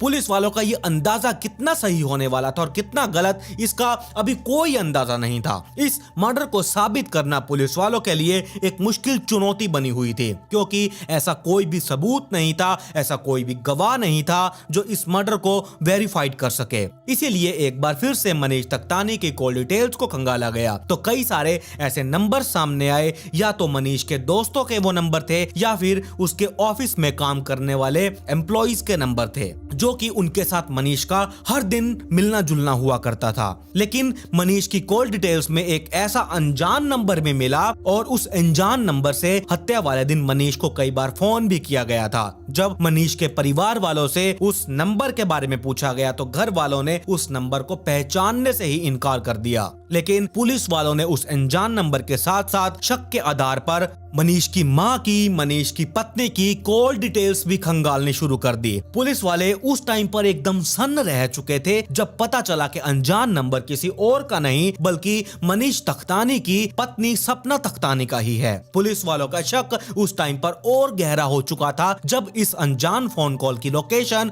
मनीष के घर की दिखाने लगी। पुलिस वालों ने तुरंत सपना को उसके घर से उठाया और उसे पुलिस स्टेशन लाकर उससे पूछताछ करनी शुरू कर दी थी, क्योंकि ये अनजान नंबर कहीं ना कहीं सपना को इस हत्या का हकदार बता रहा था। और जब उसे सख्ताई से पूछताछ की गई तब सपना भी धीरे धीरे टूटने लगी थी और अंत में सपना ने पुलिस वालों को मनीष के हत्या के पीछे की पूरी कहानी बता डाली और ये कबूल किया कि मैंने ही अपने पति मनीष का मर्डर किया है। दरअसल मनीष तख्तानी के मर्डर के पीछे की कहानी खुद उसकी पत्नी सपना तख्तानी ने लिखी थी। मनीष पेशे से बिजनेसमैन था। इसका प्लाईवुड का बिजनेस इतना ज्यादा बड़ा था कि आसपास के इलाकों में इसकी काफी अच्छी जान पहचान थी। मनीष की गिनती जिले के बड़े बिजनेसमैन के तौर पर की जाती थी। मनीष की हत्या की कहानी की शुरुआत उस समय से शुरू हुई जब वो पहले दिन ईदगाह नाम के इलाके में रहा करता था, जहां हर्ष सलूजा नाम का एक उसका पड़ोसी भी था। हर्ष का परिवार भी मनीष की तरह ही एकदम अमीर था। इन दोनों के परिवार वालों में काफी ज्यादा गहरी दोस्ती थी, लेकिन बाद में मनीष ने पंचवटी कॉलोनी में अपना एक नया बंगला बना लिया था और पूरे परिवार के साथ वहां रहने लगा। हरीश सलूजा के पिता भी अवधपुरी में अपना नया मकान बना लेते हैं और वहां पर आकर वो लोग रहने लगते हैं। इस तरह से दोनों परिवार वालों ने ईदगाह वाला अपना मकान छोड़ दिया और यहाँ पंचवटी में आकर रहने लगे। 2007 में सपना और मनीष की शादी हुई थी। शादी के बाद दोनों अपनी जिंदगी खुशी खुशी बिताने लगे। शादी के कुछ सालों बाद इनकी जिंदगी में एक नन्ही सी परी आ चुकी थी और मनीष की यहाँ खुशियां 7वें आसमान पर पहुंच चुकी थी। अब यार किसी की बेटी होती है तो उसे कितनी खुशी होती है, ये वो ही लोग जानते हैं जो बेटी के पिता बने हुए हैं। लेकिन उसकी खुशी को किसी की नजर लग चुकी थी। समय बीतने के साथ साथ मनीष अपने बिजनेस को लेकर थोड़ा बिजी और अक्सर काम के सिलसिले में घर से बाहर रहने लगा। पति के घर पे ना होने के कारण पत्नी सपना घर पर अकेली एकदम बोर होती रहती थी। इसी दौरान एक बार फिर मनीष के पुराने पड़ोसी हरीश सलूजा का मनीष के घर पर आना जाना शुरू हो चुका था। जब मनीष घर पर ना होता तो हर्ष सपना से घंटों बातें किया करता था। आते जाते हर्ष और सपना के बीच बातों का सिलसिला इतना ज्यादा चलने लगा कि ये सिलसिला आगे चलकर प्यार में तब्दील हो चुका था और ये प्यार हर्ष और सपना की शादी तक जा पहुंचा। इसके लिए ये सपना के साथ शादी करना पॉसिबल था, लेकिन यहाँ पर सपना का एक परिवार था जिसे छोड़ने का मतलब ये था समाज की नजरों में एकदम गिर जाना, जिसे सपना के साथ साथ ये डर हर्ष को भी लग रहा था। सपना ने समाज के तानों से बचने और दुनिया की नजरों में बिना अपनी इज्जत गवाए हर्ष के साथ शादी करके एक दमदार प्लान बनाया और सपना के साथ इस प्लान में उसके पति मनीष की मौत की जानी थी, यानी कि उसको मारने का प्लान बनाया जा रहा था। सपना विधवा हो जाएगी और उसके बाद हर्ष उससे शादी कर लेगा और समाज में हर्ष के साथ सपना की भी इज्जत बनी रहती। लेकिन सपना अपनी इस इज्जत को बनाए रखने के खातिर अपने पति मनीष की ही बलि देने वाली थी। यहीं से पूरे प्लान की इन दोनों की शुरुआत होती है। इस मास्टरमाइंड प्लान को बनाने वाली सपना ने पहले ही दिन एक अपना नया सिम कार्ड खरीदा और आवाज बदलकर अपने पति मनीष को फोन करके कस्तूरबा नगर बुलाया। मनीष भी इस अनजान लड़की की बातों में फंस चुका था और मनीष को इस बात की बिल्कुल भी खबर नहीं थी कि ये अनजान लड़की उसकी खुद की पत्नी है। जब मनीष कस्तूरबा नगर पहुंचकर अपनी गाड़ी को रोकता है तब उसकी नजर अपने पुराने पड़ोसी हर्ष सलूजा पर पड़ती है, जिसे देखकर मनीष थोड़ा सा चौंक चुका था। इतने में हर्ष ने मनीष की गाड़ी के पास आकर उसे कार का दरवाजा खोलने का इशारा किया और कार में आकर वो बैठ चुका था और गाड़ी में बैठकर हर्ष ने मनीष को सीधे और एकदम साफ शब्दों में कह डाला कि मैं तुम्हारी पत्नी से प्यार करता हूँ और मैं उससे शादी करना चाहता हूँ, लेकिन हमारी शादी के बीच तुम एक अड़चन की तरह हो। मुझे तुमसे कोई दुश्मनी नहीं है, लेकिन सपना से शादी करने के लिए मुझे तुम्हें मारना पड़ेगा। हर्ष की ये फिल्मी अंदाज वाली बातें सुनकर मनीष एकदम चौंक चुका था, लेकिन इससे पहले मनीष को कुछ सूझता, वो कुछ सोच समझ पाता, इतने में वो अपनी पत्नी से फोन करके इस बारे में बात कर पाता, इससे पहले ही हर्ष सलूजा अपने रिवॉल्वर निकालता है और मनीष के सर में गोली मार देता है। इसके बाद कुछ ही सेकंड्स के अंदर शहर के एक बड़े बिजनेसमैन मनीष तख्तानी की मौत हो चुकी थी। मनीष के सांसें रुकने के बाद अब यहाँ पर सपना के मास्टरमाइंड प्लान का दूसरा हिस्सा एग्जीक्यूट किया गया, जिसमें बारी थी उसकी लाश को यानी कि उसकी डेड बॉडी को छुपाने की। ठंड का मौसम और रात का रास्ता था, एकदम सुनसान रास्ता था, तो हर्ष गाड़ी ड्राइव करते हुए मनीष की डेड बॉडी को लेकर बड़खेड़ा के पठानिया जा पहुंचा और वहां पहुंचकर मनीष के पूरे शरीर पर पेट्रोल छिड़क कर आग लगा दी ताकि पुलिस वालों को डेड बॉडी मिल भी जाए तो इसकी पहचान कर पाना एकदम मुश्किल हो जाए। लेकिन मनीष की गाड़ी अभी भी हर्ष के लिए सबसे बड़ी चिंता का विषय बनी हुई थी, क्योंकि गाड़ी में ऐसे कई सारे एविडेंस थे जिसकी मदद से पुलिस वाले उस तक पहुंच सकते थे। इसीलिए उसने गाड़ी को वहीं छोड़ने की बजाय उसी गाड़ी से वो वापस कस्तूरबा नगर आ चुका था और गाड़ी कस्तूरबा नगर में पार्क करके मनीष का मोबाइल वहीं फेंक दिया और वहां से चुपचाप निकल गया।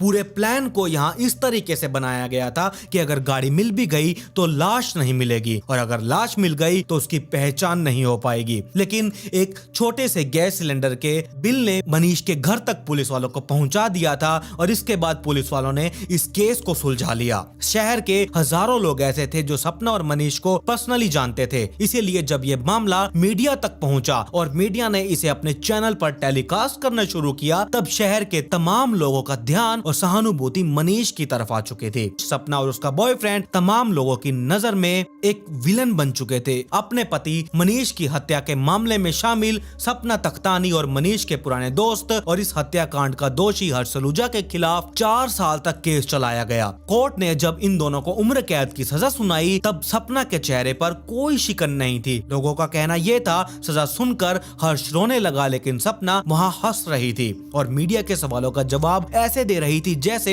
वो कोई जंग जीत कर आई हो। लेकिन गिरफ्तार सपना को जैसे ही जेल में दाखिल किया गया तब वो फूट फूट कर रोने लगी। वो बार बार खुद को बेकसूर बताते हुए हर्ष की हरकत पर हैरानी जता रही थी और इस दौरान उसने कहा कि मुझे पता ही नहीं था हर्ष उसके पति की हत्या कर देगा। जेल सूत्रों के अनुसार सपना की जेल में पहली रात करवटें बदलते हुए बीती थी और अगली सुबह दिन भर वो गुमसुम सी रही। भोपाल में होने वाले इस हत्याकांड में सपना अपने पति मनीष से शायद बोर हो चुकी थी, इसीलिए उसने एक मास्टर प्लान बनाकर अपने पति को ही रास्ते से हटा दिया। सजा मिलने के बाद सपना को जेल में रहने के लिए 2 कंबल, 2 चादर, थाली, कटोरी और गिलास दिया गया। कभी कार से घूमने वाली सपना को अब इन्हीं के सहारे हमेशा जिंदगी काटनी पड़ेगी। तो ये थी मनीष तख्तानी मर्डर केस की पूरी कहानी। कमाल है वैसे, अगर शादी होने के बावजूद भी लोग कैसे कैसे कांड रच देते हैं, बाहर अपना अफेयर चला लेते हैं, लेकिन अपने ही पति को मारना कितना, अब आपको ही पता ये इसके बारे में क्या हो सकता था क्या नहीं।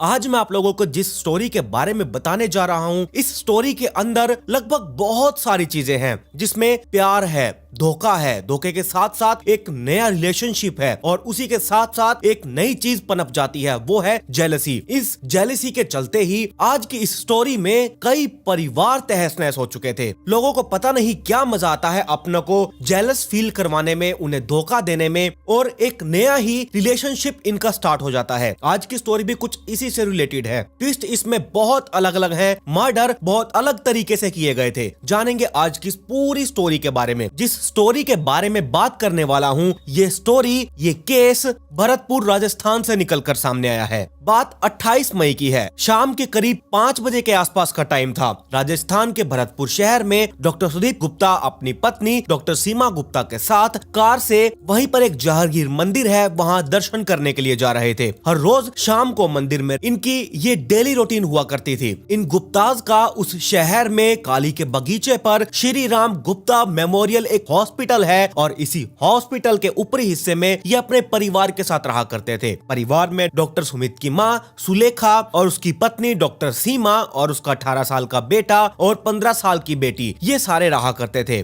ये डॉक्टर 5 मिनट पहले ही अपने हॉस्पिटल से मंदिर के लिए रवाना हो चुके थे। कार डॉक्टर सुमित गुप्ता चला रहे थे। डॉक्टर सीमा उनके साथ आगे जो कंडक्टर वाली सीट होती है वहाँ बैठी हुई थी। ये दोनों घर से करीब 700 मीटर दूर ही पहुंचे थे कि उसी रोड पर पीछे से एक मोटरसाइकिल आई और उस मोटरसाइकिल पर 2 लोग बैठे हुए थे। इन्होंने इस गाड़ी से ओवरटेक किया। ओवरटेक करके अपनी बाइक को इनकी गाड़ी के आगे लगा दिया। सड़क के बीच बाइक रुकने से डॉक्टर सुमित गुप्ता ने एकदम से अपनी कार की ब्रेक लगाई और कार को वहीं पर रोक दी। वो इससे पहले कुछ समझ पाते और इतने में ही उस बाइक से 2 आदमी उतरे और वो कार की ड्राइविंग सीट के पास आने लगे। इनमें एक आदमी ने लाल कपड़े से अपना मुंह ढक रखा था और दूसरे युवक ने ना तो मास्क लगाया हुआ था और ना ही हेलमेट पहना हुआ था। इन दोनों आदमियों को पास आते देख जब डॉक्टर ने इन्हें देखा तो वो इन्हें बिल्कुल भी पहचान नहीं पा रहे थे। कार के सामने बाइक लगाने की वजह जानने के लिए डॉक्टर सुदीप ने अपने कार के दरवाजे का शीशा जब नीचे किया, डॉक्टर सुमित इन्हीं से सवाल पूछते उससे पहले ही जिसने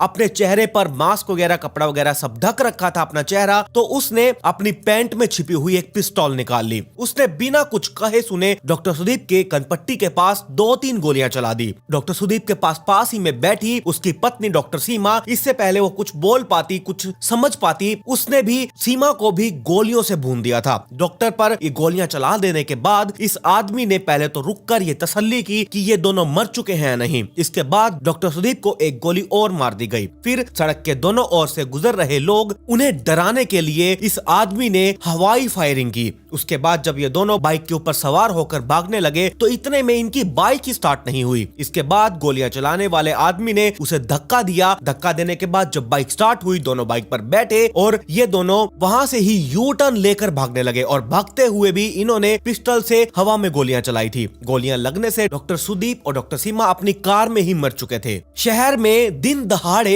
एक चलते फिरते रोड पर 2 लोगों का मर्डर कर दिया जाता है। वहां पर फायरिंग कर दी जाती है और किसी ने भी वहां पर ना तो बदमाशों को रोकने की इन दोनों को कोशिश की थी और ना ही उनका पीछा करने की कोशिश की। इसीलिए वो आदमी जिस तरफ से आए थे बाइक से उसी तरफ वापस निकल गए। ये वारदात वहां के आसपास हुए सीसीटीवी कैमरास में कैद जरूर हो चुकी थी। खास बात यहाँ पर यह हुई कि इन डॉक्टर्स को सारे आम गोलियां मारने की वारदात लॉकडाउन के दौरान हुई थी। कोरोना काल में इस कोरोना की चेन को तोड़ने के लिए राजस्थान में अप्रैल महीने में ही लॉकडाउन लगा हुआ था। लॉकडाउन में हालांकि आम लोगों के घर से निकलने पर रोक लगा दी गई थी, लेकिन फिर भी लोग किसी न किसी बहाने घर से बाहर निकल ही जाते थे। हर एक चौराहे के अलावा जगह जगह पर पुलिस वाले तैनात रहते थे। इतनी सख्ती हो जाने के बाद भी ये दोनों आदमी रोड पर 2 लोगों का मर्डर करके बड़े ही आराम से भाग गए और पुलिस वालों को कुछ पता भी नहीं चला। 2 लोगों के भाग जाने के बाद आसपास के लोग वहां मौके पर एकत्र हो चुके थे। उन्होंने कार में मरे हुए डॉक्टर सुदीप और उसकी पत्नी सीमा को पहचान लिया था। अब पुलिस वालों को यहाँ कॉल करके बताया गया। पुलिस वाले कुछ ही देर में उस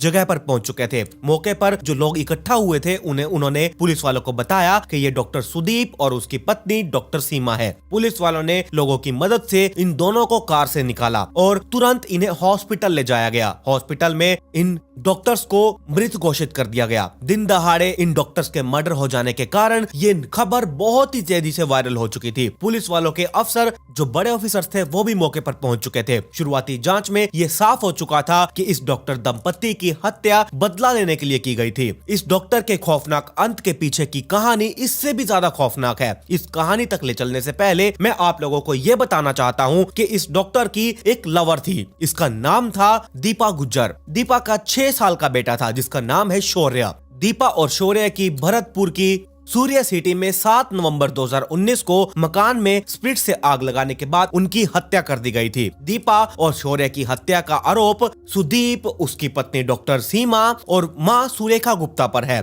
इस टाइम पर इनकी तीनों की अरेस्टिंग हो चुकी थी। बाद में 2020 में मई से अगस्त महीने के बीच अलग अलग टाइम पर इनकी जमानत होने पर ये तीनों जेल से बाहर आ चुके थे। बदला लेने की भावना से इन डॉक्टर्स की हत्या किए जाने की आशंका का पता चलने पर पुलिस वालों ने दीपा के भाई बहनों की तलाश शुरू कर दी थी। इस बीच पुलिस वालों ने वो सीसीटीवी फुटेजेस को अपने कब्जे में ले लिया था जो ये इन दोनों डॉक्टर्स का मर्डर हुआ था। इन फुटेजेस से ये साफ पता चल रहा था कि इन डॉक्टर्स को गोलियां मारने वाला आदमी अनुज था। अनुज दीपा का भाई था। अनुज और उसके साथ जो बाइक पर दूसरा आदमी आया था उसे पता लगाने के लिए पुलिस वालों ने दीपा की बहन राधा को हिरासत में लिया और उससे पूछताछ करने लगे। राधा ने 1.5 साल पहले बहन दीपा और भांजे शौर्य की मौत का मुकदमा दर्ज करवा दिया था। राधा को वो फुटेजेस दिखाने पर यह पता चला कि दूसरा युवक उनका रिश्तेदार महेश है। महेश धौलपुर जिले का रहने वाला था। दोनों हत्यारों की पहचान हो जाने पर पुलिस वालों ने इनकी इन्वेस्टिगेशन शुरू कर दी थी। भरतपुर या फिर धौलपुर के ढाल इलाके में इनकी भाग जाने की संभावना जताई जा रही थी।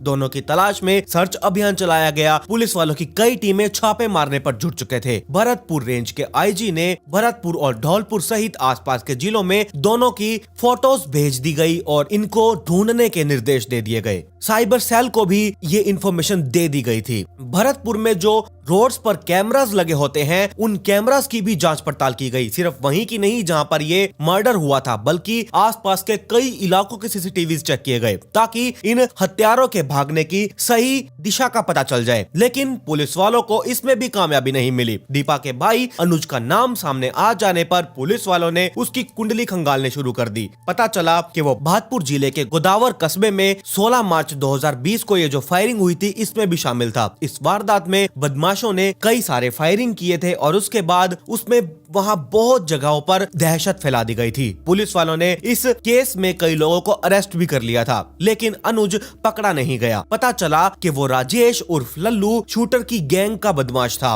राजेश का गैंग रंगदारी वसूलने वगैरह के ये सारा काम करती है। डॉक्टर दंपति की हत्या हो चुकी थी और उनके निजी हॉस्पिटल में कई मरीज भर्ती थे। इस बात का पता चलने पर अधिकारियों ने हॉस्पिटल के कर्मचारियों की मदद से उन सभी मरीजों को दूसरे हॉस्पिटल में शिफ्ट करवा दिया। डॉक्टर सुदीप के जो रिश्तेदार थे जो बाहर रहा करते थे उन्हें कॉल पर ही बता दिया गया कि ऐसे ऐसे इन दोनों का मर्डर हो चुका है, आप लोग तुरंत यहाँ पर आ जाइए। सरेआम दिन दहाड़े इन दोनों की हत्या हो जाने से पुलिस वालों पर और सरकार पर अब यहाँ सवाल उठने लगे थे। सवाल उठने का दूसरा कारण ये भी था कि डॉक्टर दंपति की हत्या से करीब 17 घंटे पहले ही भरतपुर सांसद रंजिता कोहरे की गाड़ी पर आधी रात के टाइम पर भरतपुर जिले के हरिना इलाके में हमला कर दिया गया था। इन्हें जब हॉस्पिटल में ले जाया गया था उसके बाद इनका पोस्टमार्टम होना था। इन दोनों का पोस्टमार्टम करवा लेने के बाद ये इन दोनों की डेड बॉडीज को घर वालों को सौंप दिया गया था। डॉक्टर सुदीप के दो बच्चे नाबालिग होने और मां को कैंसर होने के कारण वो बाहर से आए सुदीप की बहनों को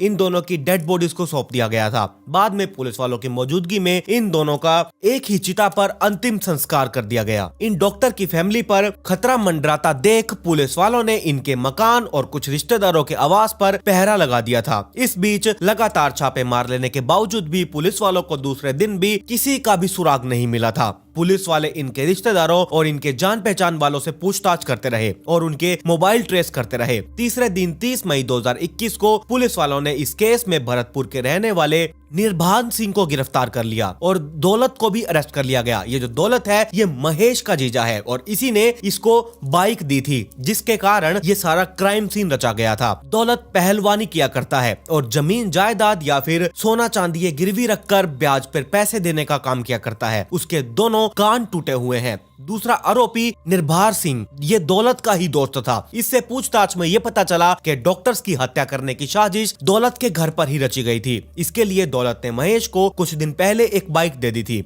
महेश ने ये बाइक अनुज को दे दी। वारदात के बाद महेश ही बाइक चला रहा था और अनुज पीछे बैठा हुआ था। पुलिस वालों के लिए अनुज और महेश की गिरफ्तारी बहुत ज्यादा बड़ी बात नहीं थी। हालांकि ये दोनों बदमाश थे और अपराधियों के सारे दाव पेच के साथ पुलिस वालों से बचने के रास्ते बहुत अच्छे से जानते थे। उसके बाद इन जो डॉक्टर्स की हत्या कर दी गई थी अब इन्हें इसका पता लगाना था कि आखिरकार ये है कहां पर। ये बात तो सामने आ चुकी थी कि डॉक्टर सुदीप और डॉक्टर सीमा की हत्या बदला लेने के लिए की गई थी, लेकिन इसमें कारण क्या था? जांच पड़ताल में डॉक्टर की हत्या का कारण ये पता चला कि डॉक्टर सुदीप की प्रेमिका दीपा और उसके बेटे शौर्य की हत्या के केस में गवाही ना देने और बयान से मुकर जाने की बात चल रही थी। दीपा के परिवार वाले डॉक्टर से 1 करोड़ रुपए मांग रहे थे और डॉक्टर करीब 50 लाख रुपए देने के लिए राजी हो चुका था। इसी बात पर दोनों पक्षों में ये बात नहीं बन रही थी। दीपा और उसके बेटे शौर्य की हत्या हो जाने के मामले में डॉक्टर सुदीप गुप्ता की जमानत 8 मई 2020 को और डॉक्टर सीमा की जमानत 5 अगस्त 2020 को हो चुकी थी। डॉक्टर की मां सुलेखा भी जून 2020 में जमानत होने के बाद जेल से बाहर आ चुकी थी। तीनों को जमानत से रिहा हो जाने के बाद इन दोनों परिवारों के बीच में सुलह की बात चल रही थी।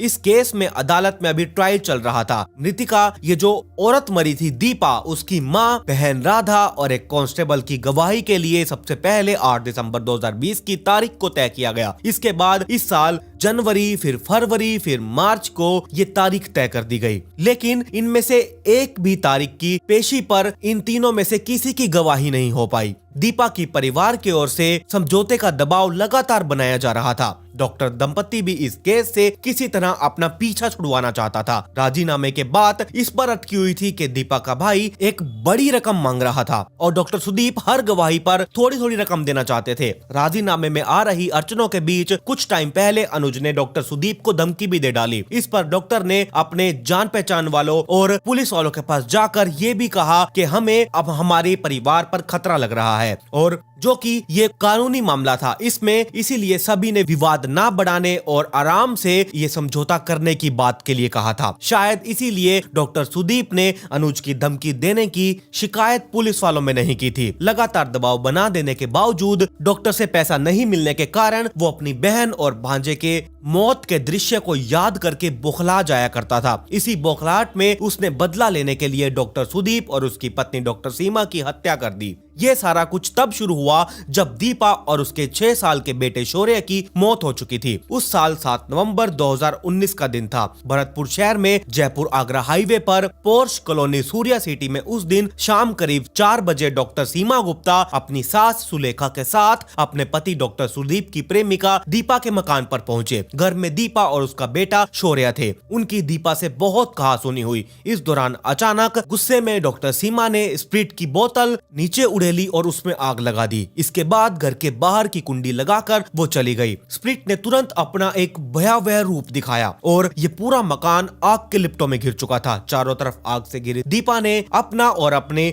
मासूम बेटे का जीवन बचाने के लिए पहले डॉक्टर सुदीप को कॉल किया। सुदीप ने तुरंत पहुंचने की बात कही। इस बीच दीपा ने अपने छोटे भाई अनुज से भी जान बचाने की गुहार लगाई थी। अनुज भरतपुर शहर में ही रहा करता था और दीपा की बात सुनकर वो अनुज तुरंत बाइक पर अपनी बहन के पास पहुंचा। वो बिना आवताव देखे, बिना ये देखे कि आग कितनी फैल चुकी है, वो सीधा घर के दरवाजे की कुंडी खोलकर सीधा घर के अंदर घुस गया। इतनी हिम्मत कर देने के बावजूद भी वो जान बचाने के लिए चीखते चिल्लाते हुए इधर उधर छिपते हुए अपनी बहन और भांजे को नहीं बचा सका। इसने इन दोनों को मरते हुए देखा। चारों तरफ आग की लपटों से गिर जाने के बाद अनुज भी गंभीर रूप से उस आग में झुलस चुका था। बड़ी मुश्किल से वो बाहर निकल पाया था। बाद में उसे जयपुर ले जाकर हॉस्पिटल में एडमिट करवा दिया गया। कुछ दिन बाद वो ठीक भी हो चुका था। डॉक्टर सीमा ने दीपा और उसके बेटे को क्यों जलाया, इसकी वजह की शुरुआत सन 2017 में हुई थी। डॉक्टर सीमा ने भरतपुर में श्री राम गुप्ता मेमोरियल हॉस्पिटल में बतौर रिसेप्शनिस्ट पर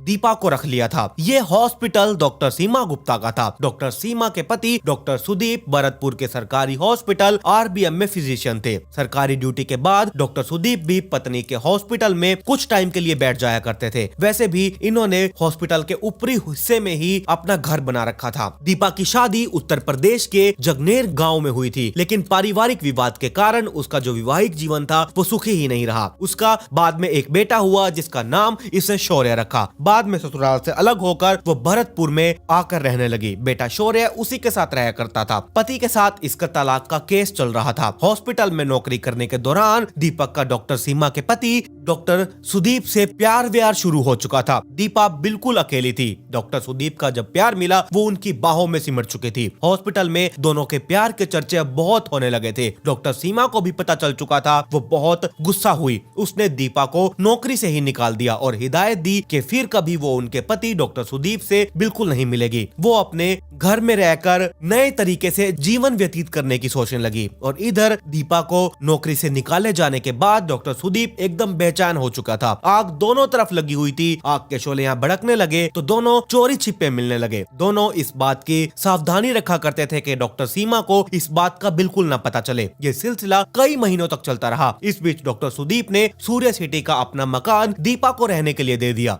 दीपा इस मकान में अपने बेटे शौर्य के साथ रहने लगी थी। ये मकान डॉक्टर सुदीप और उसकी पत्नी ने कुछ साल पहले खरीदा था। मकान एकदम खाली पड़ा था। डॉक्टर सीमा को अपने कामकाज से इतनी फुर्सत ही नहीं थी कि वो कभी जाकर अपने मकान को देखे। इसी का फायदा उठाकर डॉक्टर सुदीप ने पत्नी डॉक्टर सीमा से ये कह दिया कि ये मकान उसने किराए पर दे दिया है। इस मकान में दीपा और डॉक्टर सुदीप मिलने जुलने लगे। डॉक्टर सुदीप ही उसका सारा खर्चा उठाया करता था। दीपा के बेटे शौर्य के पढ़ाई का खर्चा भी वही उठाया करता था। डॉक्टर सीमा को जब ये बात पता चली तो उसे अपना शादीशुदा जीवन डगमगाता हुआ नजर आने लगा। उसे ये भी पता चला कि दीपा डॉक्टर सुदीप पर सूर्य विला वाला जो बंगला है वो अपने नाम कराने और सुदीप से औपचारिक रूप से शादी करने का दबाव डाल रही है। कहीं डॉक्टर सुदीप दीपा की ये बात भी ना मान जाए। इसीलिए डॉक्टर सीमा ने अपनी सास सुलेखा को ये बात बता दी। सुलेखा ने अपने बेटे से बात की। सुदीप ने अपनी चिकनी चुपड़ी बातों से माँ को ये कहकर संतुष्ट कर दिया कि माँ ऐसी कोई भी बातचीत नहीं है। सुलेखा ने अपने बेटे से हुई बातें अपनी बहू को बताई। तब उसने दीपा के स्पा सेंटर का निमंत्रण पत्र उनके सामने रख दिया। सुलेखा क्या कर सकती थी यहाँ पर? उसने अपने बेटे की करतूतों पर गुस्सा तो उसे बहुत आ रहा था, लेकिन बुढ़ापे में और अपनी इस बीमारी के कारण वो मजबूर थी। वो अपने बेटे का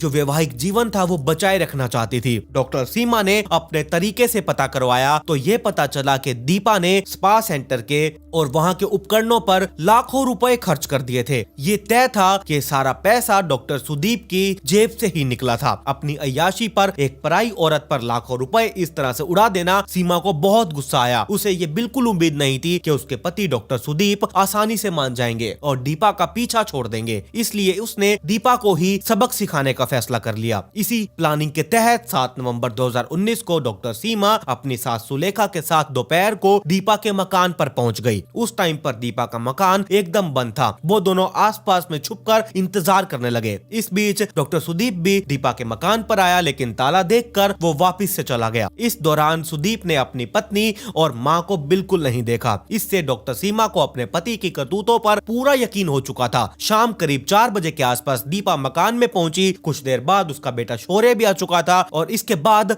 डॉक्टर सीमा और सुलेखा उसके मकान के अंदर गए। वहां इनके बीच दीपा के साथ बहुत गर्मा गर्मी, बहुत बहस छिड़ चुकी थी। इसी गर्मा गर्मी के बीच डॉक्टर सीमा ने गुस्से में अपने पर्स से स्प्रिट की बोतल निकाल ली और फर्नीचर पर छिड़क कर आग लगा दी। इसके बाद ये कहते हुए वो बाहर निकलकर कुंडी लगा दी कि अब मैं देखती हूँ कि तुझे बचाता कौन है। स्प्लिट के कारण तुरंत वहाँ आग फैल चुकी थी। चारों तरफ आग से लिपटे हुए घर को देखकर वो बहुत डर चुकी थी। उसने बारी बारी से पहले तो डॉक्टर सुदीप को कॉल किया, फिर अपने भाई को कॉल किया और मदद की गुहार लगाई। अनुज पहले पहुंचा। वो घर के अंदर आग की लपटों में घुस गया अपनी बहन को बचाने के लिए और बाद में डॉक्टर सुदीप भी पहुंच चुका था, लेकिन वो घर के अंदर नहीं घुसा। बदले की इस आग में दीपा और उसका 6 साल का बेटा जिंदा जल चुके थे। दीपा की बहन राधा ने इस मामले में पुलिस को ये बात बताई और एक केस फाइल कर दिया और पुलिस वालों ने डॉक्टर सीमा, डॉक्टर सुदीप और उसकी मां सुलेखा को अरेस्ट कर लिया। पुलिस वालों ने इन्वेस्टिगेशन पूरी करने के बाद अदालत में इन तीनों के खिलाफ फाइल पेश की और अब ये केस अदालत में चलना था। इस केस में राजीनामे की बातचीत चल रही थी। बात यहाँ पर सिरे नहीं लगी तो अपनी बहन की और भांजे की मौत की आग में जल रहे अनुज ने इंसाफ मिलने से पहले ही इस केस का फैसला करने का निश्चय कर लिया। उसने खुद ही डॉक्टर सुदीप और डॉक्टर सीमा की खौफनाक मौत की साजिश रच दी थी। और ये सब कुछ कैसे हुआ, क्या क्या हुआ, ये मैं आप लोगों को पहले ही स्टोरी में बता चुका हूँ। और ऐसे ही उसने अपनी बहन और अपने भांजे की हत्या का बदला ले लिया था। देखा जाए तो यहाँ 2 परिवार बहुत बुरे तरीके से खत्म हो चुके हैं और पुलिस वालों ने अनुज को भी अरेस्ट कर लिया था और जो बाकी उसके साथी थे, जो उसके साथ आया था बाइक पर डॉक्टर्स को मारने के लिए, उसे भी अरेस्ट कर लिया गया। ये केस आज भी चल रहा है। इसका खुलासा आज भी नहीं हो पाया कि इन्हें सजा क्या हुई है, आगे इनके साथ क्या होगा क्या नहीं। तो जो कुछ भी होगा मैं आप लोगों को कमेंट में पिन करके जरूर बता दूंगा। तो ये थी पूरी कहानी डॉक्टर सुदीप और डॉक्टर सीमा गुप्ता की।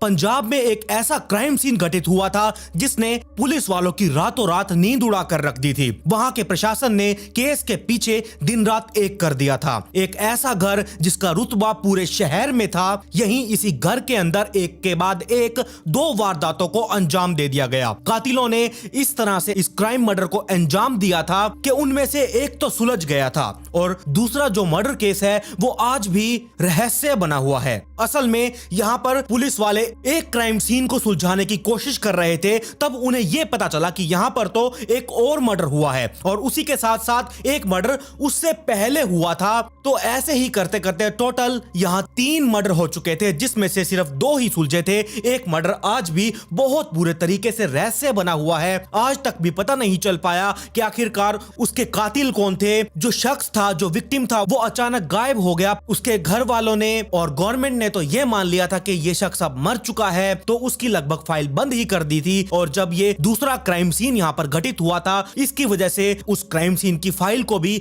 दोबारा से रीओपन करा गया। तो क्या था पूरा ये मामला, चलिए जानते हैं। स्टोरी में बात कर रहे हैं रीमा जैन और उनके जो पति थे सुनील जैन, इनके केस के बारे में। इस स्टोरी की शुरुआत होती है पंजाब राज्य के लुधियाना शहर से। यहीं के माल रोड पर पोर्श इलाके में एक घर था जहां पर जैन फैमिली रहा करती थी। ये फैमिली लुधियाना के सबसे बड़े और अमीर घरानों में से आती थी। इलाके में काफी ज्यादा इनका अच्छा रुतबा था, इनकी बहुत बड़ी जान पहचान थी। इनके घर में रीमा जैन और इनके 3 बच्चे, 2 बेटे और एक बेटी रहा करते थे। बेटों का नाम था भानु प्रताप जैन और भरत जैन और बेटी का नाम था भानवी जैन। इस घर के लोग धीरे धीरे एक बहुत बड़े दुख से उभर रहे थे। वो दुख था बच्चों के पिता और रीमा जैन के पति सुनील जैन की मृत्यु का। अभी आप लोगों को सुनील जैन की आगे पूरी स्टोरी पता चलेगी, ऐसे ही आप वीडियो में बने रहिएगा। सुनील जैन पहले अपने बिजनेस को संभाला करते थे। ये एक इंडस्ट्रियलिस्ट थे। इनके अलावा इनके और भी कई बिजनेस थे, लेकिन 2002 में इनकी डेथ के बाद 2005 तक इनकी पत्नी रीमा जैन ने सारा बिजनेस टेक ओवर कर लिया था। साथ ही साथ ये अपना घर बार भी देखा करती थी, बच्चों का ध्यान भी रखना होता था। बड़ा जो इनका बेटा था भानु प्रताप जैन, ये 20 साल का हो चुका था और ये बैचलर्स ऑफ कॉमर्स की स्टडी कर रहे थे। ये 2005 का साल चल रहा था। पिता की मृत्यु को लगभग 3 साल बीत चुके थे। अपने पुराने जो उनका दुख दर्द था उससे बाहर निकलने की कोशिश कर रहे थे। रीमा जैन अपने पति के नक्शे कदम पर चल रही थी, अच्छे से अपना बिजनेस संभाल रही थी। साथ ही साथ ये सोशल वर्कर भी थी और लोगों को मदद भी किया करती थी। रीमा जैन की उम्र 40 साल की थी। इन्हें फिटनेस का बहुत ज्यादा शौक था। ये इसके लिए एक्सरसाइज करने, स्विमिंग करने के लिए एक क्लब में जाया करती थी, जिस क्लब का नाम था सतलज क्लब। रीमा जैन सुबह सुबह जिम करने के लिए उसी क्लब में जाया करती थी और 9 बजे तक वो वापस अपने घर लौट आया करती थी। फिर ये उसके बाद अपना घर बार संभाल कर अपना ऑफिस संभाला करती थी और उसके बाद ऑफिस से जल्दी आकर अपने बच्चों की भी देखरेख किया करती थी। इनका यही रोज की रूटीन बन चुकी थी और ऐसे ही करते 30 जुलाई 2005 का दिन आया। सुबह सुबह का टाइम था। रोज की तरह रीमा जैन अपनी रूटीन को फॉलो करते हुए सुबह अपने घर से सतलज क्लब के लिए निकल जाती हैं और ये अपनी कार होंडा अकॉर्ड से निकली, रोज की तरह ड्राइव करते हुए, जो कि कुछ साल पहले ही इनके पति सुनील जैन की मृत्यु हो चुकी थी। उसके बाद रीमा जैन ने अपने बच्चों का ध्यान खुद ही रखना था। ये कहीं भी आती जाती तो अपने बच्चों को बताकर जाया करती थी ताकि वो पीछे से परेशान ना होने लगे। आज के दिन भी इन्होंने अपने बड़े बेटे को बताया कि मैं सतलज जा रही हूँ, 9 बजे तक वापस घर पर आ जाऊंगी। अब धीरे धीरे 9 बज चुके थे, 9:30 बज गए। रीमा घर नहीं लौटी। भानु प्रताप को अपनी माँ की चिंता होने लगी। इन्होंने अपनी माँ को कॉल किया, लेकिन जो इनकी माँ का फोन था वो स्विच ऑफ जा रहा था। इसके बाद बेटा घर से निकलकर सतलज क्लब में गया अपनी माँ के बारे में पता करने के लिए। बेटे ने ध्यान दिया कि क्लब के पार्किंग एरिया में इसकी मां की कार तो खड़ी ही नहीं है। क्लब के स्टाफ ने भी बताया कि रीमा जी तो 9 बजे ही इस क्लब से जा चुकी थी। ये सुनकर बेटे की टेंशन और ज्यादा बढ़ चुकी थी। आखिर मां क्लब के बाद कहां पर जा सकती हैं? उनके बेटे को लगा कि शायद ऑफिस का कुछ काम आ गया होगा तो वो सीधे ऑफिस चली गई होंगी। इसके बाद बेटे ने ऑफिस में फोन लगाया, लेकिन वहां पर भी इसकी मां नहीं पहुंची थी। अब क्या, क्लब से तो वो निकल चुकी थी, ना तो वो घर आई और ना ही वो ऑफिस पहुंची, तो फिर रीमा जैन कहां जा सकती है? मां के इस तरह से गायब होने पर बेटे के दिमाग में कुछ पुरानी चीजें घूमने लगती हैं, जैसे कि उसके पिता का अचानक से गायब हो जाना और उसके पिता का आज तक ना मिलना। और इन्होंने ये मान लिया था कि भाई हमारे पिता तो अब मर चुके हैं, जिसे ये बिल्कुल भी याद नहीं करना चाहता था। तो ये सारी चीजें इसके दिमाग में घूम रही थी। आज से 3 साल पहले भी यहाँ इसके पिता सुनील जैन के साथ भी कुछ ऐसा ही हुआ था। वो अपने टाइम से घर नहीं लौटे। फिर माँ ने ऑफिस में पता किया। जब वो पता कर रही थी तब सुनील अपने ऑफिस से निकल चुके थे। इसके बाद अपने पति की तलाश में रीमा घर से निकली। रास्ते में ही सुनसान जगह पर सुनील की गाड़ी मिली और इसी गाड़ी के अंदर ही सुनील जैन की डेड बॉडी मिली। काफी देर के बाद रीमा यहाँ पर पहुंची। फौरन इन्हें हॉस्पिटल ले जाया गया। पता चला कि इन्हें तो गोलियां लगी हुई हैं। तो हॉस्पिटल में ले जाते ही डॉक्टर्स ने इन्हें मृत घोषित कर दिया। शरीर से खून बहुत ज्यादा बह चुका था। अगर इन्हें थोड़ी देर पहले हॉस्पिटल में लाया जाता तो इनकी बचने की संभावना थी। तो इसीलिए यहाँ पर पुलिस वाले आए। फोकल पॉइंट पुलिस स्टेशन में मुकदमा दर्ज करवा दिया गया। जो कि सुनील को गोलियां लगी थी, इससे पुलिस वालों ने सोचा कि इनकी दुश्मनी या फिर कोई आपसी रंजिश का मामला होगा। पुलिस वालों ने सबसे पूछताछ शुरू कर दी। घर वालों से पूछा कि सुनील अपने बिजनेस के अलावा और कौन कौन से काम करते थे, इनके दुश्मन कौन हो सकते हैं। यह भी पता किया गया कि सुनील कोई गैर कानूनी काम में इन्वॉल्व थे भी या नहीं। इनके ऊपर कोई अकेला आदमी हमला कर ही नहीं सकता था, ये कई लोग होंगे। ये किसी गैंग का काम हो सकता है। घर वालों ने बताया कि सुनील तो बहुत सीधे साधे इंसान थे। ये पारिवारिक शख्स थे। इनका ना तो किसी गुंडे से संबंध था और ना ही ये कोई 2 नंबरों का वगैरह ये काम किया करते थे। क्या पता इनके राइवल बिजनेस के लोगों ने ही कुछ करवाया होगा। पुलिस वाले इसकी छानबीन करते हैं। ये भी देखा गया कि सुनील की मृत्यु से आखिरकार किन किन लोगों का बिजनेस तेजी ऊंचाइयां छू रहा था, किन किन लोगों का यहाँ पर फायदा हो रहा था। शायद ये लोग कत्ल में इन्वॉल्व हो सकते हैं और यहाँ से भी इन्हें कुछ भी नहीं पता चला। इसके बाद सुनील की पत्नी रीमा जैन और कुछ करीबी लोगों से कहा कि आप लोगों को जिन जिन लोगों पर शक है उनकी आप लिस्ट बनाइए। रीमा जैन ने एक लिस्ट तैयार की। इसमें कई बिजनेस राइवल के लोग थे, कुछ स्टाफ मेंबर थे जिनकी सुनील के साथ कहा सुनी हुई थी, कुछ रिश्तेदार भी मौजूद थे। साथ ही साथ सुनील का बड़ा भाई अनिल जैन का भी नाम था। अनिल जैन एक बिजनेसमैन था। इसका रियल एस्टेट और टेक्सटाइल का बिजनेस था। लुधियाना के शेरपुर खुर्द गांव में अरनाथ टेक्सटाइल मिल नाम से इसकी फैक्ट्री थी। वैसे अनिल जैन को लोग मिकी जैन के नाम से भी जाना करते थे। रीमा जैन के द्वारा बनाई गई उन लोगों की लिस्ट पुलिस वालों को दे दी गई और उन लिस्ट में मेंशन किए गए नामों का बैकग्राउंड निकाला जाता है, उनके कॉन्टैक्ट्स देखे जाते हैं। आखिरकार ये लोग ऐसे कौन से लोगों से मिलते हैं या संबंध रखते हैं जिनका पुलिस वालों के पास रिकॉर्ड हो। बारी बारी करके सारे लोग इस लिस्ट से हटते जा रहे थे। इन सभी लोगों में सिर्फ एक ही नाम बचा था जिसके कॉन्टैक्ट में कुछ क्रिमिनल्स थे। वो नाम था सुनील जैन का बड़ा भाई अनिल जैन उर्फ मिकी जैन का। ये इंसान खुद भी इलीगल कामों में इन्वॉल्व था, जैसे कि ब्लैक मनी को व्हाइट मनी बनाना, लॉन्ड्रिंग वगैरह। पुलिस वालों ने सोचा कि इसी ने तो नहीं अपने भाई का मर्डर करवा दिया, इसके अपराधियों से कॉन्टैक्ट्स भी हैं। पुलिस वाले शक के आधार पर मिकी को उठा लेते हैं। इसने कहा कि मेरे भाई के मर्डर में मेरा कोई भी हाथ नहीं है, इसे फंसाया जा रहा है। आगे सेशन कोर्ट में मुकदमा शुरू करवा दिया गया। ये सारी चीजें 2002 से 2005 के बीच में चल रही थी। सबूतों के अभाव में अनिल इस केस से बरी हो चुका था। इसके बाद रीमा ने हाई कोर्ट में अर्जी लगाई। यहाँ से भी इनके जो जेठ था अनिल जैन, ये बरी हो चुका था। इनका अपने भाई के कत्ल में कोई भी इन्वॉल्वमेंट नहीं था। अब रीमा जैन के इस टाइम में आए जो टाइम अभी चल रहा है, इसमें तो पुलिस वाले सुनील जैन के इस केस की इन्वेस्टिगेशन कर रहे थे। असली कातिल का पता लगाने की कोशिश की जा रही थी, पर कुछ भी हाथ नहीं लग पा रहा था। यहाँ 30 जुलाई 2005 को रीमा घर से क्लब आई, स्विमिंग किया, जिम की, उसके बाद क्लब से निकल गए, लेकिन ये घर नहीं पहुंची। घर पर रीमा की फैमिली बहुत परेशान हो चुकी थी। सुनील के साथ हुआ यह हादसा अभी भी ये लोग भूले नहीं थे और अब यहाँ पर इनकी माँ रीमा जैन लापता हो चुकी थी। इनके 20 साल का बेटा भानु प्रताप के मन में बुरे बुरे ख्याल आ रहे थे। इन्होंने अपने ऑफिस स्टाफ से, रिश्तेदारों से, जितने भी फोन में कॉन्टैक्ट्स थे, सभी लोगों से जहां जहां पर मां जाया करती थी वहां पर जाकर पता किया और उनसे कॉल पर बात की, लेकिन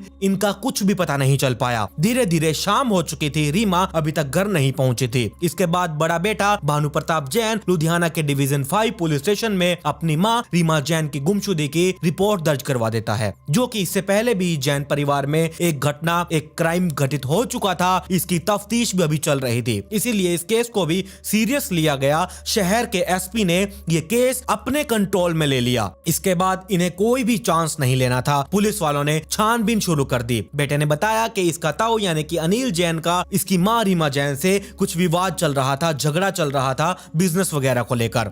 घर में कुछ और लोग भी थे, उन्होंने भी ये बात कंफर्म की कि हाँ ये सच है, लेकिन ऐसा कुछ सीरियस नहीं था। जैसा कि आम घरों में छोटी मोटी लड़ाइयां चलती रहती हैं, वैसा ही यहां पर चल रहा था। अब यहां पर यह हुआ कि अनिल जैन ने ही कुछ ना कुछ जरूर किया होगा। 31 जुलाई 2005 को पुलिस वाले अनिल जैन के खिलाफ किडनैपिंग का केस दर्ज कर देते हैं। इसके बाद इसके घर लुधियाना के पखवाल रोड पर प्रीमियम अपार्टमेंट से इसे उठा लिया जाता है। मिकी से पुलिस वाले पूछताछ शुरू कर देते हैं। इसने कहा इसका भाभी की किडनैपिंग से कुछ भी लेना देना, कोई भी लेना देना नहीं है। भले ही इनके बीच में छोटे मोटे लड़ाई झगड़े चल रहे थे, मगर इतना भी नहीं था कि ये सब करना पड़े। पहले भी मुझ पर झूठे इल्जाम लग चुके हैं, मेरा किसी भी क्राइम से कोई भी लेना देना नहीं है। करीब 3 दिनों तक पूछताछ चलती रही। फिर यहाँ पर दिन आया 2 अगस्त 2005 का। फिर यहाँ पर अनिल जैन उर्फ मिकी छूट चुका था। इधर जो कि रीमा अपनी होंडा कोड कार से निकली थी, ना तो वो मिल रही थी और ना ही इनकी गाड़ी का कुछ पता था। इसके बाद पुलिस वालों ने रीमा जैन की गाड़ी का नंबर हर पुलिस स्टेशन में फ्लैश कर दिया। सभी टोल नाकों पर हाई अलर्ट जारी कर दिया जाता है कि अगर आप लोगों को इस नंबर की गाड़ी मिले तो तुरंत हमें कॉल करें। यही नहीं, लुधियाना पुलिस ने हरियाणा, उत्तर प्रदेश, दिल्ली जैसे कई राज्यों में इस गाड़ी का नंबर फ्लैश करवा दिया था। अगर गाड़ी पंजाब राज्य में नहीं है तो आसपास के राज्य में जरूर ये गाड़ी मिल सकती है। ये करने के बाद पुलिस वालों ने रीमा जैन के दुश्मनों का पता लगाना शुरू कर दिया था। इनके राइवल बिजनेसमैन, दोस्त, परिवार, जान पहचान वाले, बिजनेस क्लास वाले, जिस क्लब में ये जाया करती थी वहां के लोगों से हर तरह से पुलिस वालों ने इन्वेस्टिगेशन करने की कोशिश की, लेकिन पुलिस वालों को कहीं से भी सफलता प्राप्त नहीं हो रही थी। कोई भी सुराग नहीं मिल पा रहा था। किसी से कोई दुश्मनी का सवाल यहाँ पर उठता ही नहीं था, क्योंकि रीमा यहाँ पर एक सोशल वर्कर थी, लोगों की मदद किया करती थी। इनका स्वभाव बहुत अच्छा था। परिवार में ना तो सुनील जैन को पैसों का घमंड था और ना ही रीमा जैन को। रीमा जैन के गायब होने और किडनैप होने की ये खबरें भी अब न्यूज में चलने लगी थी। अखबारों में भी ये चीज छप चुकी थी। ये भी था अनिल उर्फ मिकी ने भी अपनी भाभी के साथ कुछ नहीं किया तो कोई बाहर वाला होगा। अगर उसने पैसों के लिए किडनैप किया है तो जरूर फिरौती का कॉल इनके पास आएगा। घर वाले इसके भी इंतजार करते रहे। छानबीन और पूछताछ में कई हफ्ते बीत चुके थे, लेकिन किसी ने भी कोई फिरौती का कॉल नहीं किया। उधर गाड़ी का नंबर फ्लैश तो था ही। 16 अगस्त 2005 को दिल्ली के इंदिरा गांधी नेशनल एयरपोर्ट पर एक पुलिस कांस्टेबल अपनी ड्यूटी कर रहे थे। इनकी ड्यूटी इंटरनेशनल साइट के पार्किंग में लगी हुई थी। तब 16 अगस्त को कांस्टेबल यूं ही गाड़ियों पर निगरानी रख रहा था और टहल रहा था। तभी अचानक इनकी नजर पार्किंग एरिया में एक गाड़ी के ऊपर पड़ती है। ये होंडा अकॉर्ड गाड़ी थी, जो कि रीमा जैन की गाड़ी और इसका रजिस्ट्रेशन नंबर फ्लैश था। तो इसीलिए एयरपोर्ट की पार्किंग एरिया में जब कांस्टेबल ने वो गाड़ी देखी, तब इन्हें रीमा जैन की खबर याद आ जाती है। तुरंत इन्होंने गाड़ी का नंबर चेक किया। ये गाड़ी का नंबर एकदम उस नंबर से मैच कर रहा था। कांस्टेबल ने तुरंत अपने बड़े ऑफिसर्स को कॉल किया और कहा कि ऐसे ऐसे यहाँ पर एक गाड़ी मौजूद है, आप यहाँ पर जल्दी आइए और देखिए क्या सच में ये वही गाड़ी है। तो बड़े ऑफिसर्स भी वहां पर पहुंच चुके थे। ये लोग रीमा जैन की गाड़ी की सारी डिटेल्स लेकर आए थे। इन्होंने भी पार्किंग एरिया में खड़ी गाड़ी को देखा और उसके बाद रीमा जैन की गाड़ी का नंबर इस गाड़ी के नंबर से मैच किया, तो ये बखूबी मैच हो चुका था। साथ ही गाड़ी का कलर, मॉडल सब कुछ मिल रहा था। फिर दिल्ली पुलिस ने लुधियाना पुलिस वालों को यह खबर दी कि यहाँ पर ऐसे ऐसे हमें एक गाड़ी मिली है जो एयरपोर्ट के पार्किंग में खड़ी हुई है। तो लुधियाना पुलिस वाले दिल्ली के इंदिरा गांधी नेशनल एयरपोर्ट पर पहुंचे। वहां पर जैन परिवार के कुछ लोग और इनके बेटे भी आए हुए थे गाड़ी की पहचान करने के लिए। गाड़ी सच में रीमा जैन की ही थी, जिसे लेकर ये 30 जुलाई को अपने घर से निकली थी। आखिरकार ये गाड़ी दिल्ली के एयरपोर्ट पर क्या कर रही थी? ये गाड़ी कोई संदिग्ध हालत में भी नहीं थी। इसकी बॉडी पर कोई डेंट वगैरह, कोई एक्सीडेंट कुछ भी नहीं था और बकायदा इस गाड़ी को पार्किंग की स्लिप लेकर पार्क किया गया था। पर्ची काटने वाले ने बताया कि इसे याद नहीं है कि यहाँ पर गाड़ी किसने पार्क करी, क्योंकि हर रोज यहाँ पर कई लोग आते हैं, गाड़ी खड़ी करते हैं और लेकर चले जाते हैं, तो इसीलिए उसे कुछ भी इस गाड़ी के बारे में याद नहीं था। इसके बाद गाड़ी की तलाशी ली गई। इसमें से रीमा जैन का कॉस्ट्यूम बरामद हुआ, जिसे लेकर रीमा क्लब जाया करती थी। इससे लुधियाना पुलिस वालों ने एक थ्योरी निकाली कि रीमा अपनी गाड़ी लेकर क्लब गई, वहां पर जो इसने काम करना था वो किया, उसके बाद इसे कोई इमरजेंसी न्यूज मिली होगी तो ये लुधियाना से तुरंत दिल्ली एयरपोर्ट आई। एयरपोर्ट से इसने कोई इंटरनेशनल फ्लाइट ली और ये विदेश चली गई। जो कि ये विदेश गई तो वहां पर इंडिया का नंबर काम नहीं कर रहा होगा, इसीलिए रीमा जैन का नंबर बंद आ रहा है। पुलिस वाले गाड़ी का नंबर जब्त करके लुधियाना लेकर आ जाते हैं। वापस से घर वालों से पूछताछ की गई, आखिरकार उनके कौन से देश में किन किन लोगों से जान पहचान है, क्योंकि अभी तक ये भी कंफर्म नहीं था कि वो आखिरकार इंडिया से बाहर निकलकर कौन से देश में गई है। तो इसीलिए ये भी जानना बहुत जरूरी था। कोई तो ऐसा होगा जिनसे इनकी करीबी जान पहचान होगी कि एक फोन कॉल आते ही ये तुरंत बिना किसी को बताए इंडिया से बाहर निकल गई। उसी समय रीमा जैन के रूम की तलाशी ली गई कि शायद यहाँ पर इनके विदेश जाने का यहीं से ही कुछ क्लू मिल जाए, लेकिन यहाँ से उन्हें कुछ क्लू तो नहीं मिला। लेकिन वहां पर उस रूम में से रीमा जैन का पासपोर्ट मिल चुका था। अब यहाँ पर जो इन्होंने एक थ्योरी बनाई थी ये एकदम फेल हो चुकी थी, क्योंकि रीमा जैन का पासपोर्ट तो यहाँ पर पड़ा हुआ था, तो वो विदेश में कैसे जा सकती है, ऐसा पॉसिबल ही नहीं है। अब यहाँ पर यह लगा कि किडनैप करने वाले गुंडों ने उसे गुमराह करने के लिए इस गाड़ी को एयरपोर्ट पर खड़ा कर दिया होगा। जरूर उन लोगों ने रीमा को दिल्ली में ही कहीं रखा होगा। इसके बाद दिल्ली पुलिस वाले अपनी खोजबीन शुरू कर देते हैं। दोनों स्टेट के पुलिस वालों पर मीडिया का बहुत प्रेशर था। मामला यहाँ पर हाई प्रोफाइल था, तो इसीलिए पॉलिटिकल प्रेशर, परिवार वालों का प्रेशर, बड़े बड़े ऑफिसर्स का प्रेशर, मतलब कि इन्वेस्टिगेशन करने वाली टीम पर बेअंत प्रेशर था। और कुछ तो उनका इसी प्रेशर की वजह से काम भी नहीं हो रहा था। अगर रीमा की किडनैपिंग हुई थी तो किसी का कॉल आना चाहिए था। यहाँ महीने गुजर चुके थे लेकिन किसी का कोई कॉल नहीं आया। रीमा का कुछ भी पता नहीं चल पा रहा था, कोई क्लू पुलिस वालों को अभी तक नहीं मिला था। पुलिस वालों ने जहां से शुरू किया था वहीं पर ही आकर वो अभी तक खड़े हुए थे। पुलिस वालों को कहीं से लावारिस शव भी नहीं मिला जहां से पुलिस वालों को यह पता चलता कि शायद ये रीमा जैन हो सकती है, लेकिन ऐसा भी कुछ नहीं था। पुलिस वालों ने अपने खबरियों को भी काम पर लगा दिया। वो लोग शहर के गुंडे मवालियों से भी इंफॉर्मेशन निकाल रहे थे। दिल्ली पुलिस ने भी खोजबीन शुरू की, लेकिन रीमा जैन का वहां पर भी कुछ नहीं पता चला। समय ऐसे ही लगातार बीत रहा था। धीरे धीरे यहाँ दिसंबर का महीना आ चुका था। दिसंबर 2005 में लुधियाना पुलिस वालों के पास किसी मुखबिर के जरिए ये इंफॉर्मेशन पहुंची कि रीमा जैन का मर्डर हो चुका है। उन्हें मारने की सुपारी दी गई थी और ये सुपारी 25 लाख रुपए में तय की गई थी। आखिरकार मुखबिर के पास ये इंफॉर्मेशन कहां से आई, ये इंफॉर्मेशन उसे किसने दी? पुलिस वालों ने इसका पता लगाया। पता चला कि माखन सिंह नाम का एक गुंडा है जो कि जेल में कैद है। इसके किसी साथी ने इसे जेल में बताया था। उस टाइम पर वो साथी भी जेल में ही कैद था। तभी उसके पास इस कत्ल की सुपारी आई थी। बातों ही बातों में उसने अपने दोस्त माखन सिंह को यह बात बता दी थी। देखा जाए तो यहाँ पर माखन सिंह बहुत अहम शख्स था। ये एक तरह का चश्मदीद गवाह था। इसके अलावा किसी को भी नहीं पता था कि यह कांड आखिरकार किया किसने है। इसी के जरिए ही पुलिस वालों को इस सुपारी की बात पता चली थी। दिसंबर 2005 में ही पुलिस वाले माखन सिंह के बारे में पता लगाना शुरू करते हैं। जिस जेल में ये कैद था वहां पर देखा गया तो ये पता चला कि पिछले महीने यानी कि नवंबर में ही उसे बेल मिल चुकी थी। वो जेल से बाहर निकल चुका है। आगे पता चला जब ये जेल से बाहर निकला तो उसके कुछ दिनों बाद ही अलीवल नाम के गांव के पास 4 लोगों ने उसे गोलियों से भून दिया। इन सभी चीजों से लगा कि जरूर इस कत्ल के पीछे कोई बड़ी गैंग का हाथ होगा। एक ही इंफॉर्मेशन मिली थी जो गवाह बन सकता था, उसका ही कत्ल कर दिया गया। इस घटना से पुलिस वालों के दिमाग में यह आया कि आज से करीब 3 साल पहले जो कुछ भी सुनील जैन के साथ हुआ था कि भाई उस क्राइम सीन में तो इन्हीं गुंडों का हाथ तो नहीं है। जिस तरह से माखन सिंह का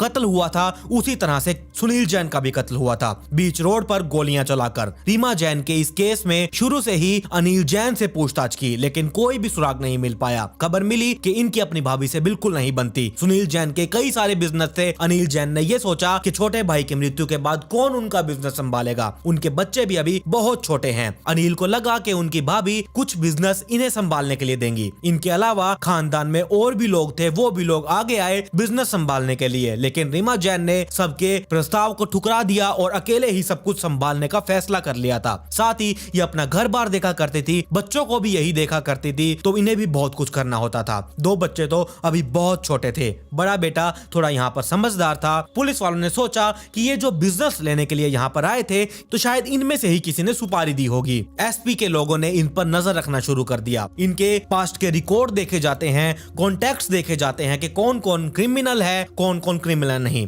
अनिल जैन के रिकॉर्ड से यह सामने आया जिस दिन रीमा जैन गायब हुई थी उस दिन और उससे कुछ दिन पहले अनिल ने 2-3 लोगों से बात की थी। जिनसे अनिल जैन ने बात की थी वो लोग सभी क्रिमिनल्स थे। इसी में से एक था जसबीर सिंह। इसका नाम पता चलते ही मुखबिरों के जरिए ये खबर निकली। रीमा के लापता होने के कुछ ही दिनों पहले ये आदमी यानी कि जसबीर सिंह सतलज क्लब के बाहर घूमता हुआ दिखा था। अनिल जैन के जानने वाले अपराधियों में एक ऐसा अपराधी था जिसके साथ माखन सिंह की दोस्ती थी। वापस से पुलिस वालों की थ्योरी ये निकली कि अनिल उर्फ मिकी ने जसबीर को सुपारी दी अपनी भाभी का मर्डर करने के लिए। जसबीर की गैंग ने सुपारी ले ली और गैंग जेल में कैद था और इसी में माखन सिंह भी रहा होगा। गैंग के किसी मेंबर ने माखन सिंह को इसकी सुपारी के बारे में बता दिया होगा, जिससे मुखबिर तक ये बात पहुंच चुकी थी और फिर ये बात पुलिस वालों तक पहुंच चुकी थी। लेकिन जसबीर और इसके साथियों को किस आधार पर उठाया जाए, जो कि ये गुंडे बदमाश थे, कोई ना कोई तो इनका केस थाने में दर्ज होगा ही। पुलिस वालों ने इसी बारे में पता करना शुरू किया। अनिल जैन 3 लोगों को यहाँ पर जानता था। जसबीर सिंह, कुलदीप सिंह, ये ड्राइवर था और था तरसीम सिंह। पुलिस वालों ने इन तीनों के खिलाफ केसेस ढूंढने शुरू कर दिए। कुछ वसूली और गुंडागर्दी के केसेस यहाँ पर सामने निकल कर आए। फिर पुलिस वाले इन तीनों को उठा लेते हैं। जिस केस के लिए इन्हें उठाया गया था उससे हटकर रीमा जैन के केस के बारे में इन तीनों से पूछा गया। पुलिस वालों ने अपने तरीके से इनसे पूछताछ की। ये सारे के सारे टूट चुके थे। इन्होंने स्वीकार किया कि रीमा जैन का मर्डर इन्होंने ही किया है और अनिल जैन के ही कहने पर रीमा जैन का मर्डर किया है। 25 लाख रुपए में इनकी डील हुई थी, जिसमें से 10 लाख रुपए तो एडवांस में ही इन्हें मिल गए थे। 16 फरवरी 2006 का दिन यहाँ पर आ चुका था। अनिल जैन उर्फ मिकी को भी पुलिस वाले उठा लेते हैं, जिससे नरमई उठाकर इससे बहुत पूछताछ की गई और थोड़ी सख्ताई दिखाकर इससे जब पूछताछ की तब यहाँ पर इसने भी स्वीकार कर लिया कि रीमा जैन का मर्डर इसी के कहने पर किया गया था। अब इसने पूरी कहानी सुनाई और साथ में रीमा जैन की डेड बॉडी को कहां पर ठिकाने लगाया वो भी बताया। अनिल जैन घर का आदमी था तो ये जानता था कि रीमा इन्हें कब अकेली मिल सकती हैं। सतलज क्लब में जब रीमा जैन स्विमिंग करने के लिए जाती है तो ये बिल्कुल अकेली जाती है। इनके साथ यहाँ कोई भी नहीं होता, यहाँ तक कि इनका ड्राइवर भी इनके साथ नहीं होता। 30 जुलाई 2005 के दिन सुबह ये तीनों लोग, जो कुलदीप सिंह था, तसीब सिंह था, जो एक और था, ये तीनों सतलज क्लब के बाहर रीमा जैन का वेट करते हैं। रीमा जैन स्विमिंग करने के बाद जब उस क्लब से बाहर आई, अपने सामान को गाड़ी में रखकर बैठने ही वाली थी, उसी टाइम पर इन तीनों ने रीमा को अपनी कार में बिठाया और इसे लेकर चले गए। इनमें से एक था कुलदीप सिंह, ये रीमा की गाड़ी को चला कर ले गया। कहीं कहीं पर तो ये भी लिखा गया था कि रीमा को रीमा की ही कार में किडनैप किया गया था। खैर यहाँ पर 2 गाड़ियां थी, एक रीमा की और दूसरी अनिल की, जिसे ये 3 लोग यूज कर रहे थे। ये भी था शहर में सभी लोग रीमा को जानते हैं, इन्हें कहीं पर भी लेकर जाएं तो लोग इन्हें बहुत ही आसानी से पहचान लेंगे। इसका भी सॉल्यूशन निकाला गया। अनिल जैन इस काम के बाद इनका इंतजार अपनी फैक्ट्री में करेगा और वहीं पर इस काम को अंजाम दिया जाएगा। ये तीनों लोग रीमा को लेकर अनिल की टेक्सटाइल फैक्ट्री में आए, जो खुर्द गांव में मौजूद थी। अनिल यहाँ पर सबका इंतजार कर रहा था। रीमा को फैक्ट्री लाया गया, जो कि ये सुबह सुबह का टाइम था तो फैक्ट्री का स्टाफ भी अभी नहीं आया था। इलाका एकदम सुनसान हुआ पड़ा था। सबसे पहले इन तीनों लोगों ने और अनिल ने रीमा जैन को टॉर्चर किया, इनके साथ मारपीट की, इन्हें डरा धमकाकर पहले इनसे कुछ कागजों पर साइन करवाए गए। इसके बाद जो ये कागज थे वो बिजनेस और प्रॉपर्टी से जुड़े हुए कागज थे। साइन कराने के बाद फिर से इनके साथ मारपीट की गई। फिर से इन्हें इंसुलिन का इंजेक्शन दे दिया गया। इंसुलिन का इंजेक्शन वो होता है, ये इंजेक्शन डायबिटीज पेशेंट को दिए जाते हैं जिनका शुगर लेवल हाई होता है। इंसुलिन के शॉट से हाई शुगर लेवल को लो किया जाता है। ये एक लिमिट मात्रा में दिया जाता है, अगर ज्यादा दिया गया तो शुगर लेवल लो हो जाएगा, जान खतरे में भी पड़ सकती है। अब आप ये सोच सकते हैं कि जिसे डायबिटीज नहीं है अगर उसे इंसुलिन दिया गया तो क्या होगा। यहाँ पर रीमा जैन डायबिटीज की पेशेंट थी ही नहीं, इसे इंसुलिन फिर भी दे दिया गया ताकि इसका शुगर लेवल कम हो जाए और इसकी मृत्यु हो जाए। जब पुलिस वाले इस डेड बॉडी को बरामद करें, इसका पोस्टमार्टम हो, तो इसकी मृत्यु का कारण शुगर लेवल कम आए, जिससे मृत्यु एकदम नेचुरल लगे, ना कोई मर्डर लगे। इन्होंने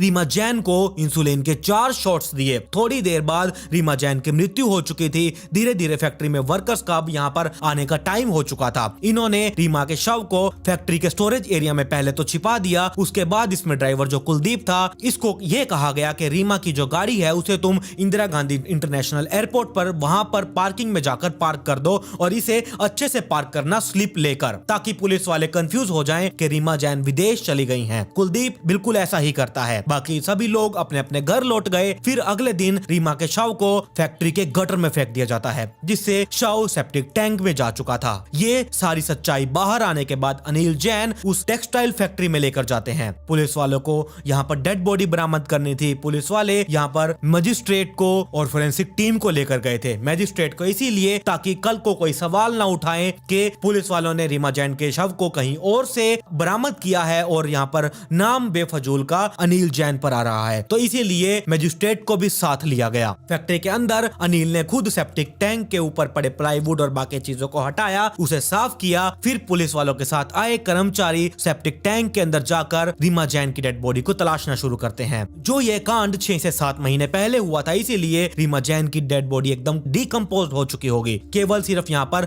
हड्डियां ही बची होंगी। शव की पहचान के लिए बड़े बेटे को भानु प्रताप जैन को भी बुलाया गया। सेप्टिक टैंक के अंदर से एक हड्डियों का कंकाल बरामद हुआ। इसे पहचानना बहुत मुश्किल था। इसके अलावा सफेद पिन, चप्पल और कढ़ाई किए हुए कुछ कपड़े मिले। कढ़ाई के डिजाइन से बेटे ने पहचान लिया कि उस दिन मेरी माँ यही कपड़े पहनकर घर से निकली थी। ये 16 फरवरी 2006 का दिन था। पुलिस वालों ने शव को पोस्टमार्टम के लिए और बाकी सारी चीजों को जांच के लिए फोरेंसिक टीम को दे दिया था। डॉक्टर्स को ये समझ ही नहीं आ रहा था कि हड्डियों के स्ट्रक्चर का पोस्टमार्टम कैसे करें। फिर भी उन्होंने पोस्टमार्टम किया। उसमें खोपड़ी पर कुछ निशान मिले, लगा कि किसी भारी चीज से इनके सर पर वार किया गया होगा। यह भी था कि हड्डियां रीमा जैन की है भी या नहीं, अभी ये भी कंफर्म नहीं हो पा रहा था। फिर रीमा की माँ और बड़े बेटे का भानु प्रताप के सैंपल लिए गए, डीएनए की यहाँ पर जांच करवाई गई। इन सैंपल्स को चंडीगढ़ के फोरेंसिक लैब में भेजा गया। यहाँ पर डीएनए 100% एकदम मैच हो चुका था। मैच हो जाने के बाद रीमा जैन के चेहरे की फोटो और इस पर जो रीमा जैन का कंकाल था, जो सर का कंकाल था, उसको टेस्ट किया गया। इसमें भी इसकी स्कल की बनावट जो थी वो रीमा जैन से एकदम मैच हो रही थी। रीमा जैन के कत्ल के सिर्फ 4 दिन पहले इन्होंने दांतों पे आर्टिफिशियल फीलिंग करवाई थी और वो फीलिंग भी स्कल के जबड़े में मौजूद थी। जिस डॉक्टर ने ये फीलिंग की थी उस डॉक्टर को बुलवाया गया और उसे ये कंकाल को चेक करवाया गया। तो उन्होंने भी कंफर्म किया कि हाँ ये वही है, ये रीमा जैन का ही कंकाल है। और 18 फरवरी को वो गाड़ी भी पुलिस वालों को बरामद हो चुकी थी, जिस गाड़ी में रीमा जैन को किडनैप करके अनिल जैन की फैक्ट्री में ले जाया गया था।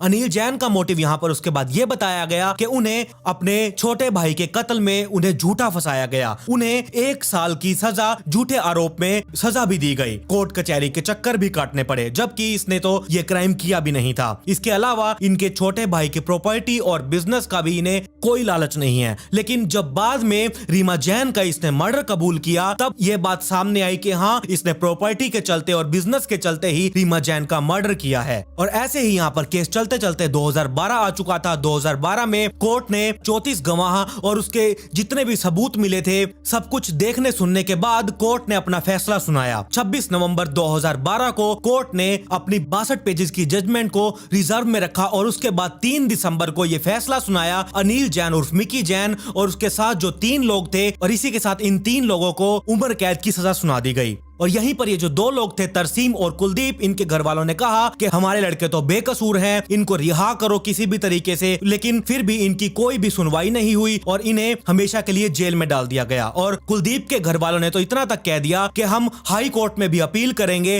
कि मेरा लड़का तो सिर्फ ड्राइवर है, ये तो सिर्फ गाड़ी चलाकर इसने इंदिरा गांधी नेशनल एयरपोर्ट पर उसकी पार्किंग में गाड़ी को पार्क किया था, इसने कोई मर्डर नहीं किया। लेकिन ऐसा करने के बावजूद भी कुलदीप को रिहा नहीं किया गया। और यहाँ पर जो सुनील जैन का जो मर्डर केस था वो भी अभी तक चल रहा है, उसकी भी इन्वेस्टिगेशन अभी भी चल रही है और रीमा जैन का भी अभी ये केस चल रहा है। आगे जो भी होगा आप लोगों को कमेंट में पिन करके बता दिया जाएगा। तो ये थी पूरी कहानी रीमा जैन मर्डर केस के बारे में।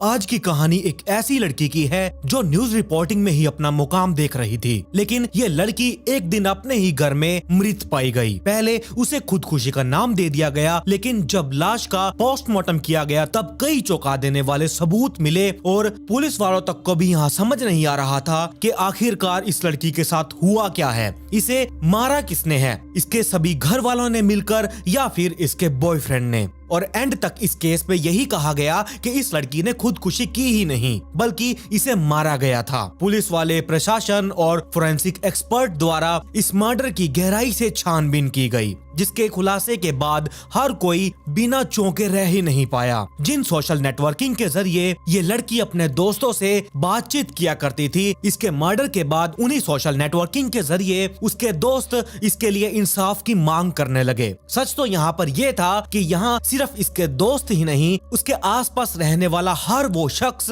जो इस लड़की से थोड़ी बहुत भी बातचीत किया करता था, जो इसे थोड़ा सा जानता ही था, वो भी इस लड़की के कातिलों को सजा दिलवाना चाहता था। तो चलिए जानते हैं क्या थी इस लड़की की पूरी कहानी, ये लड़की कौन थी, इसका मर्डर किसने और क्यों, किस वजह से किया था, सब कुछ जानेंगे आज की इस पूरी स्टोरी के बारे में। लेकिन उससे पहले मेरा नाम है करुण, आप लोग देख रहे हैं नाइट फाइल्स पॉडकास्ट। अगर आप लोगों ने अभी तक इस चैनल पर सब्सक्राइब नहीं किया है तो इस चैनल को सब्सक्राइब कर लीजिए, साथ में नोटिफिकेशन बेल आइकन को दबाना बिल्कुल भी मत भूलिएगा। मेरी इंस्टाग्राम आईडी आपकी स्क्रीन के ऊपर है, इसका लिंक नीचे डिस्क्रिप्शन में भी दिया हुआ है, जाइए और जल्दी से इंस्टाग्राम आईडी को फॉलो कर लीजिए। और साथ में इस स्टोरी को देख लेने के बाद आपकी जो भी राय होगी वो कमेंट बॉक्स में बताना बिल्कुल मत भूलिएगा। कमेंट बॉक्स आपके लिए ओपन है, जल्दी से कमेंट करिए और पिक में लिखना बिल्कुल मत भूलिएगा। आज की जो स्टोरी है वो जर्नलिस्ट निरुपमा पाठक के बारे में है। निरुपमा की उम्र 22 साल के आसपास की थी। 22 साल की निरुपमा उर्फ नीरू देश के प्रतिष्ठित IINOC से पत्रकारिता की पढ़ाई पूरी करके साल 2010 में इंग्लिश न्यूज़पेपर बिजनेस स्टैंडर्ड की रिपोर्टर थी। झारखंड के कोडरमा से IIMC में एडमिशन लिए जब 2008 में निरुपमा दिल्ली आई थी, तब उनकी मुलाकात इंटरव्यू के टाइम पर प्रिभांशु नाम के एक लड़के से हुई थी। निरुपमा ने रेडियो और टीवी जर्नलिज्म में एडमिशन लिया और प्रिभांशु ने हिंदी पत्रकारिता में। पत्रकारिता की पढ़ाई पूरी करते करते दोनों एक दूसरे के काफी ज्यादा करीब आ चुके थे। निरुपमा पाठक बेहद ही खूबसूरत और शांत स्वभाव की लड़की थी। ये एक अव्वल दर्जे की छात्र थी। निरुपमा एक कुलीन ब्राह्मण परिवार की लड़की थी। उनके पिता का नाम धर्मेंद्र पाठक और माता का नाम सुधा पाठक था और उसका एक छोटा भाई था जिसका नाम सुखवेंद्र पाठक था। और दूसरी तरफ जाति से जो प्रभांशु था वो कोई और जाति से बिलोंग करता था। IIMC में निरुपमा और प्रभांशु की जोड़ी बहुत ही चर्चाओं में थी। वहाँ के सहकर्मियों का ये कहना था कि ये एक होनहार पत्रकार भी थी। समय के साथ साथ दोनों का प्यार जो था वो परमान चढ़ता जा रहा था। इन दोनों को एक दूसरे पर इतना विश्वास था कि ये दोनों एक दूसरे के प्यार के लिए शादी करने के लिए अपने माँ बाप को जरूर मना लेंगे। और निरुपमा प्रभांशु से हमेशा यही कहा करती थी कि उसके घर वाले उसे बहुत चाहते हैं, कभी उसकी बात नहीं टालते। जब प्रभांशु उससे शादी करने के लिए कहा करता था तब निरुपमा उससे कहती कि मैं अपने घर वालों को मना लूंगी तभी हम लोग शादी करेंगे। प्रभांशु और निरुपमा एक दूसरे से बेहद प्यार किया करते थे। निरुपमा को अपने घर वालों पर बहुत भरोसा था। जिस खुलेपन से उसे पढ़ने और पत्रकारिता करने की छूट दे दी गई थी और इसी खुले विचारों वाली सोच के साथ निरुपमा यही सोच रही थी कि उसके घर वाले उस लड़के के साथ इसकी शादी करने की इजाजत दे देंगे। वो अपने घर वालों, परिवार वालों से बेहद प्यार किया करती थी और इसी तरह ही लगातार ऐसे दिन गुजरते रहे। और ऐसे ही दिन गुजरते गुजरते एक दिन ऐसा आया कि निरुपमा की माँ की तबीयत बहुत ज्यादा खराब हो चुकी थी। वो एकदम बेचैन हो चुकी थी और प्रभांशु को इस बारे में बताने लगी। उसकी परेशानी को देखते हुए प्रभांशु उसे ये सलाह देता है कि तुम कुछ दिनों के लिए अपने घर चली जाओ, अपनी माँ से मिल लोगी तो तुम्हें बहुत अच्छा फील होगा। इस तरह इस परेशानी में तुम्हारा यहाँ पर दिल नहीं लगेगा।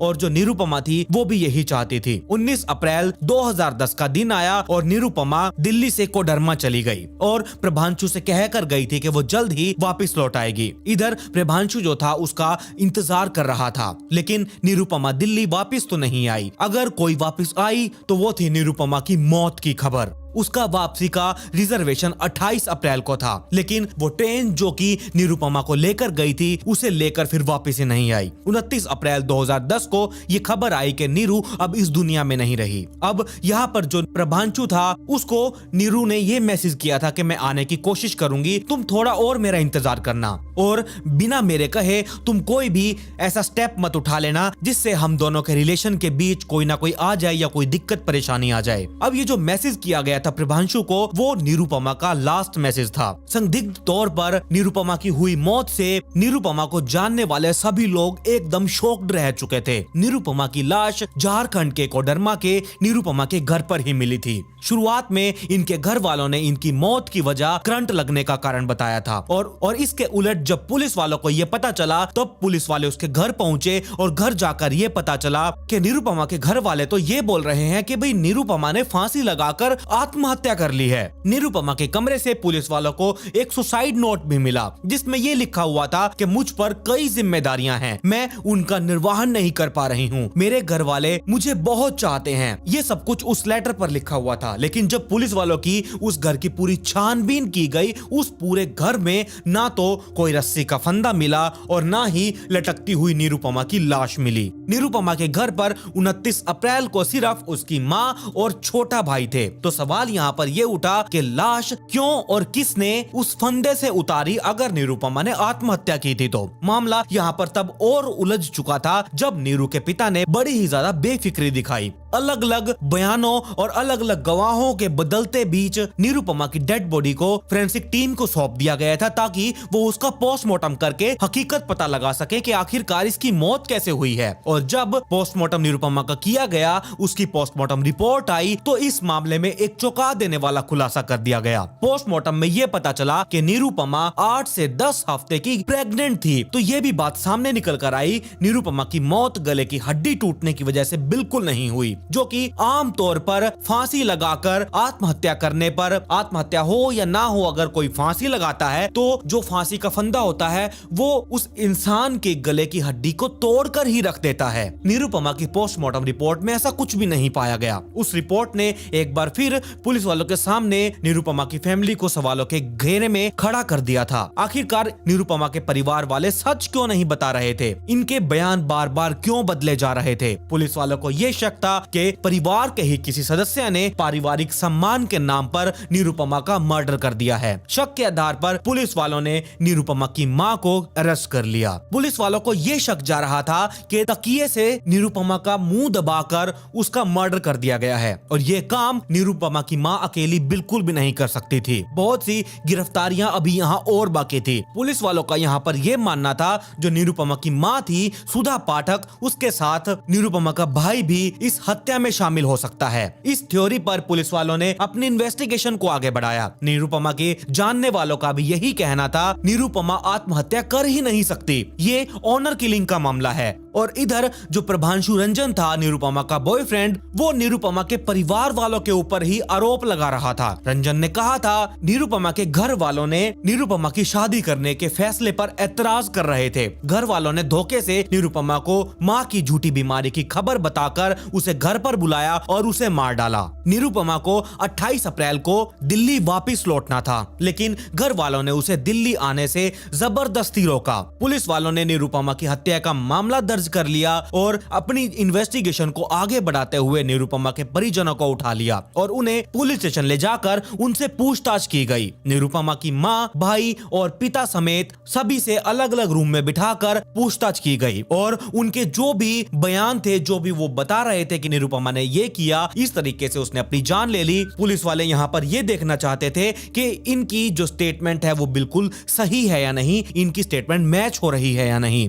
एफआईआर में निरुपमा की मां सुधा पाठक को मुख्य आरोपी बना दिया गया। पुलिस वालों की पूछताछ के बाद निरुपमा की मां को यानी कि सुधा पाठक को जेल भेज दिया गया। पिता और भाई से यहाँ पर पूछताछ अभी भी जारी थी। 3 महीने जेल में गुजार लेने के बाद निरुपमा की मां सुधा पाठक को यह जमानत मिल चुकी थी। प्रभांशु का कहना यह था कि नीरू हमेशा अपने घर वालों को अपनी शादी के लिए मनाती रहती थी, लेकिन नीरू के पिता कभी भी इस शादी से राजी ही नहीं हुए। उनके दोस्तों ने तो यहाँ तक कि इतना प्लान बना लिया था कि अगर निरुपमा के घर वाले नहीं मानेंगे तो इन दोनों की शादी एक आर्य समाज के मंदिर में ले जाकर कर दी जाएगी। निरुपमा की मां सुधा पाठक ने कोर्ट में प्रभांशु के खिलाफ एक याचिका दर्ज करवा दी थी। इस याचिका में ये आरोप लगाए गए थे कि प्रभांशु ने निरुपमा को शादी के लिए उकसाया और उसे शादी के लिए मनाने के बाद उसका यौन शोषण कर लिया और बाद में शादी करने से मना कर दिया, जिससे मजबूर होकर निरुपमा ने आत्महत्या करने का कदम उठा लिया। अदालत के आदेश के बाद इस मुकदमे के बाद पुलिस वालों ने प्रभांशु के ऊपर भी एक मुकदमा दर्ज किया। प्रभांशु के खिलाफ आईपीसी की धारा 376, 306, 506 और 420 के तहत ये मामला दर्ज कर लिया था। नीरू जिससे प्यार करती थी और शादी करना चाहती थी, पुलिस वाले अब उससे पूछताछ के लिए बुलाने वाले थे। निरुपमा का जो प्रेमी था प्रभांशु, उससे पूछताछ करने के लिए कोडरमा पुलिस वालों की एक टीम दिल्ली रवाना हो चुकी थी। प्रभांशु से पूछताछ करने के लिए जो एक झारखंड की टीम दिल्ली गई थी, उन्होंने प्रभांशु का सबसे पहले तो फोन जब्त कर लिया और इस फोन से हुई बातचीत और मैसेजेस को खंगाला गया। खंगालने के बाद पुलिस वाले ये पता लगाने की कोशिश कर रहे थे कि प्रभांशु से आखिर पहली बार निरुपमा की क्या बात हुई थी और आखिरी बार क्या बात हुई थी और इन दोनों के बीच में आखिरी के दिनों में रिश्ते कैसे थे, इन दोनों के बीच लड़ाई झगड़े चल रहे थे या सब कुछ नॉर्मल था। पुलिस वाले बस इसी तहकीकात में लगे हुए थे। जांच के दौरान प्रभांशु को बलात्कार, धोखाधड़ी और इन सभी आरोपों में क्लीन चिट दे दी गई, लेकिन आत्महत्या के लिए उकसाने के मामले में अभी भी प्रभांशु के ऊपर जांच पड़ताल जारी थी। अभी यहाँ जांच पड़ताल चल ही रही थी और इतने में जो ये निरुपमा पाठक का केस था, ये और ज्यादा उलझता जा रहा था। अभी तक ये तय नहीं हो पाया था कि ये जो निरुपमा मर्डर केस था, ये आत्महत्या का था या फिर ऑनर किलिंग केस था या फिर कुछ और। अभी भी कुछ सामने नहीं आ पाया था। पोस्टमार्टम रिपोर्ट से यह लग रहा था कि नीरू का मर्डर कर दिया गया है, जबकि उसके परिवार वाले लगातार बता रहे थे कि उसने आत्महत्या की है। मार्च 2011 में कोलकाता की एक फोरेंसिक टीम ने जो सुसाइड का नोट था निरुपमा का, उसके ऊपर निरुपमा के साइन देखे और जब उन साइन को निरुपमा के पिछले साइन से मैच किया गया, जो कि ऑब्वियसली बैंक अकाउंट में सिग्नेचर होते हैं या उनके किसी और डॉक्यूमेंट पे सिग्नेचर होते हैं, जब उन्हें मैच किया गया तो वो साइन एकदम मैच कर गए। इसके बाद इस मामले को हत्या की बजाय आत्महत्या के लिए उकसाने में तब्दील करते हुए निरुपमा की मां सुधा पाठक, पिता धर्मेंद्र पाठक, भाई सुखेंद्र पाठक और ये जो निरुपमा का प्रेमी था प्रभांशु, इन लोगों को आरोपी बनाया गया। जांच में प्रभांशु के खिलाफ कोई भी सबूत नहीं मिल पाया। कोर्ट के सामने ऐसा कोई भी सबूत पेश ही नहीं हो पाया जिससे ये साबित हो सके कि नीरू की आत्महत्या प्रभांशु रंजन की चाल थी या फिर उसने ऐसा कुछ किया था। उसे एकदम क्लीन चिट दे दी गई और निरुपमा की मौत के 5 साल बाद यानी कि 2015 में प्रभांशु रंजन को बरी कर दिया गया। अगर नीरू ने यहाँ पर आत्महत्या की थी तो ये सच में बहुत ही ज्यादा दुर्भाग्यपूर्ण वाली बात थी और अगर ये हत्या थी तो ये बहुत सोची समझी साजिश थी। लेकिन आज बरसों बीत जाने के बाद भी ये सवाल वहीं का वहीं खड़ा हुआ है कि निरुपमा की मौत का कारण क्या था। लेकिन आज भी लोगों का यही मानना है कि निरुपमा का मर्डर उसके ही घर वालों ने किया था, क्योंकि ये एक ऑनर किलिंग केस था। ये भी आज माना जाता है, कंफर्म आज भी नहीं हुआ। सुसाइड नोट तो यार जबरदस्ती भी लिखवाया जा सकता है। निरुपमा चोरी छिपे शादी करने के लिए राजी बिल्कुल भी नहीं थी, जबकि उसके दोस्तों और प्रभांशु द्वारा दिल्ली में ही एक आर्य समाज मंदिर में शादी की सारी प्लानिंग कर बैठे हुए थे कि निरुपमा के घर वाले नहीं मानेंगे तो इन दोनों की शादी हम लोग ही करवा देंगे। लेकिन जो यहाँ निरुपमा थी वो ऐसा करने के लिए बिल्कुल भी तैयार नहीं थी। वो अपने घर वालों को बहुत चाहती थी। उसकी सोच ये थी, अगर मैं शादी करूंगी तो सिर्फ अपनी फैमिली की मर्जी से ही करूंगी। अब निरुपमा की सोच यहाँ पर यह थी, उसने शादी अपने बॉयफ्रेंड से ही करनी है और साथ में इसकी इजाजत मेरे घर वाले देंगे और तभी शादी होगी। तो ऐसी कुछ सोच थी। लेकिन उसके पापा जो थे वो हमेशा इसकी शादी से इनकार कर दिया करते थे। वो हमेशा यही कहा करते थे कि तुम दिल्ली में जो भी तुम जॉब कर रही हो, तुम उसे रिजाइन करो और वापस घर लौट आओ। हम तुम्हारी शादी उस लड़के से कभी भी नहीं करवाएंगे। शायद वो अपने माँ बाप को मनाने के लिए ही दिल्ली से अपने घर पर पहुंची थी, लेकिन वहां जाकर वो आने वाले कल का ख्वाब सजाते हुए अपने घर पर गई। घर पर जाकर इसने जो भी बातचीत की होगी, घर वाले फिर भी नहीं माने और शायद इसी कारण इसके पूरे परिवार ने मिलकर निरुपमा को मौत के घाट उतार दिया और यह करार कर दिया गया कि निरुपमा ने फांसी लगाकर आत्महत्या की है और साथ ही उसका एक सुसाइड नोट भी तैयार कर दिया गया। लेकिन ये सच क्या है, ये आज भी एक राज बना हुआ है। और कुछ सवाल ये हैं कि आखिर कब तक समाज और परंपरा की दुहाई देते हुए एक परिवार अपने ही मासूम बच्चों को ऐसे मारता रहेगा, ऐसे ही मौत के हवाले करता रहेगा। खुद को जन्म देने और परवरिश करने वाले माँ बाप पर भरोसा करना उसकी जिंदगी की यानी कि निरुपमा की जिंदगी की सबसे बड़ी भूल थी। निरुपमा को सोशल वेबसाइट से बहुत ज्यादा लगाव था। उसने कहीं पर लिखा था कि उसके परिवार से बढ़कर कोई भी नहीं है और खास तौर से उसके पिता। जब उससे ये पूछा गया कि 5 ऐसी कौन सी चीजें हैं कि जिसके बिना आप जी नहीं सकते। तब निरुपमा का जवाब यही था कि वो 5 चीजें सिर्फ मेरा परिवार है और उनमें 5वीं मैं खुद हूँ। सोशल नेटवर्किंग साइट पर इस ख्याल का इजहार करने वाले निरुपमा के अंजाम को देखकर पूरी दुनिया सख्ताई में आ चुकी थी। इंटरनेट की सोशल नेटवर्किंग साइट पर मौजूद निरुपमा की जो प्रोफाइल है वो उसकी शख्सियत को बयां करता है। निरुपमा ने अपनी प्रोफाइल में अपनी पसंद नापसंद, अपनी आदत, मुश्किलें जैसे तमाम सॉल्यूशंस पर हर एक चीज की जानकारी दी थी। उसने लिखा था कि उसे जीवन साथी के तौर पर जहां एक टॉल, डार्क और हैंडसम नौजवान लड़का चाहिए, वहीं उसकी पहली डेटिंग बंद कमरे में बिना म्यूजिक के और एक वाइन के साथ चाहिए। अपनी खासियत बयान करते हुए निरुपमा अपने सेंस ऑफ ह्यूमर की छाप छोड़ती है।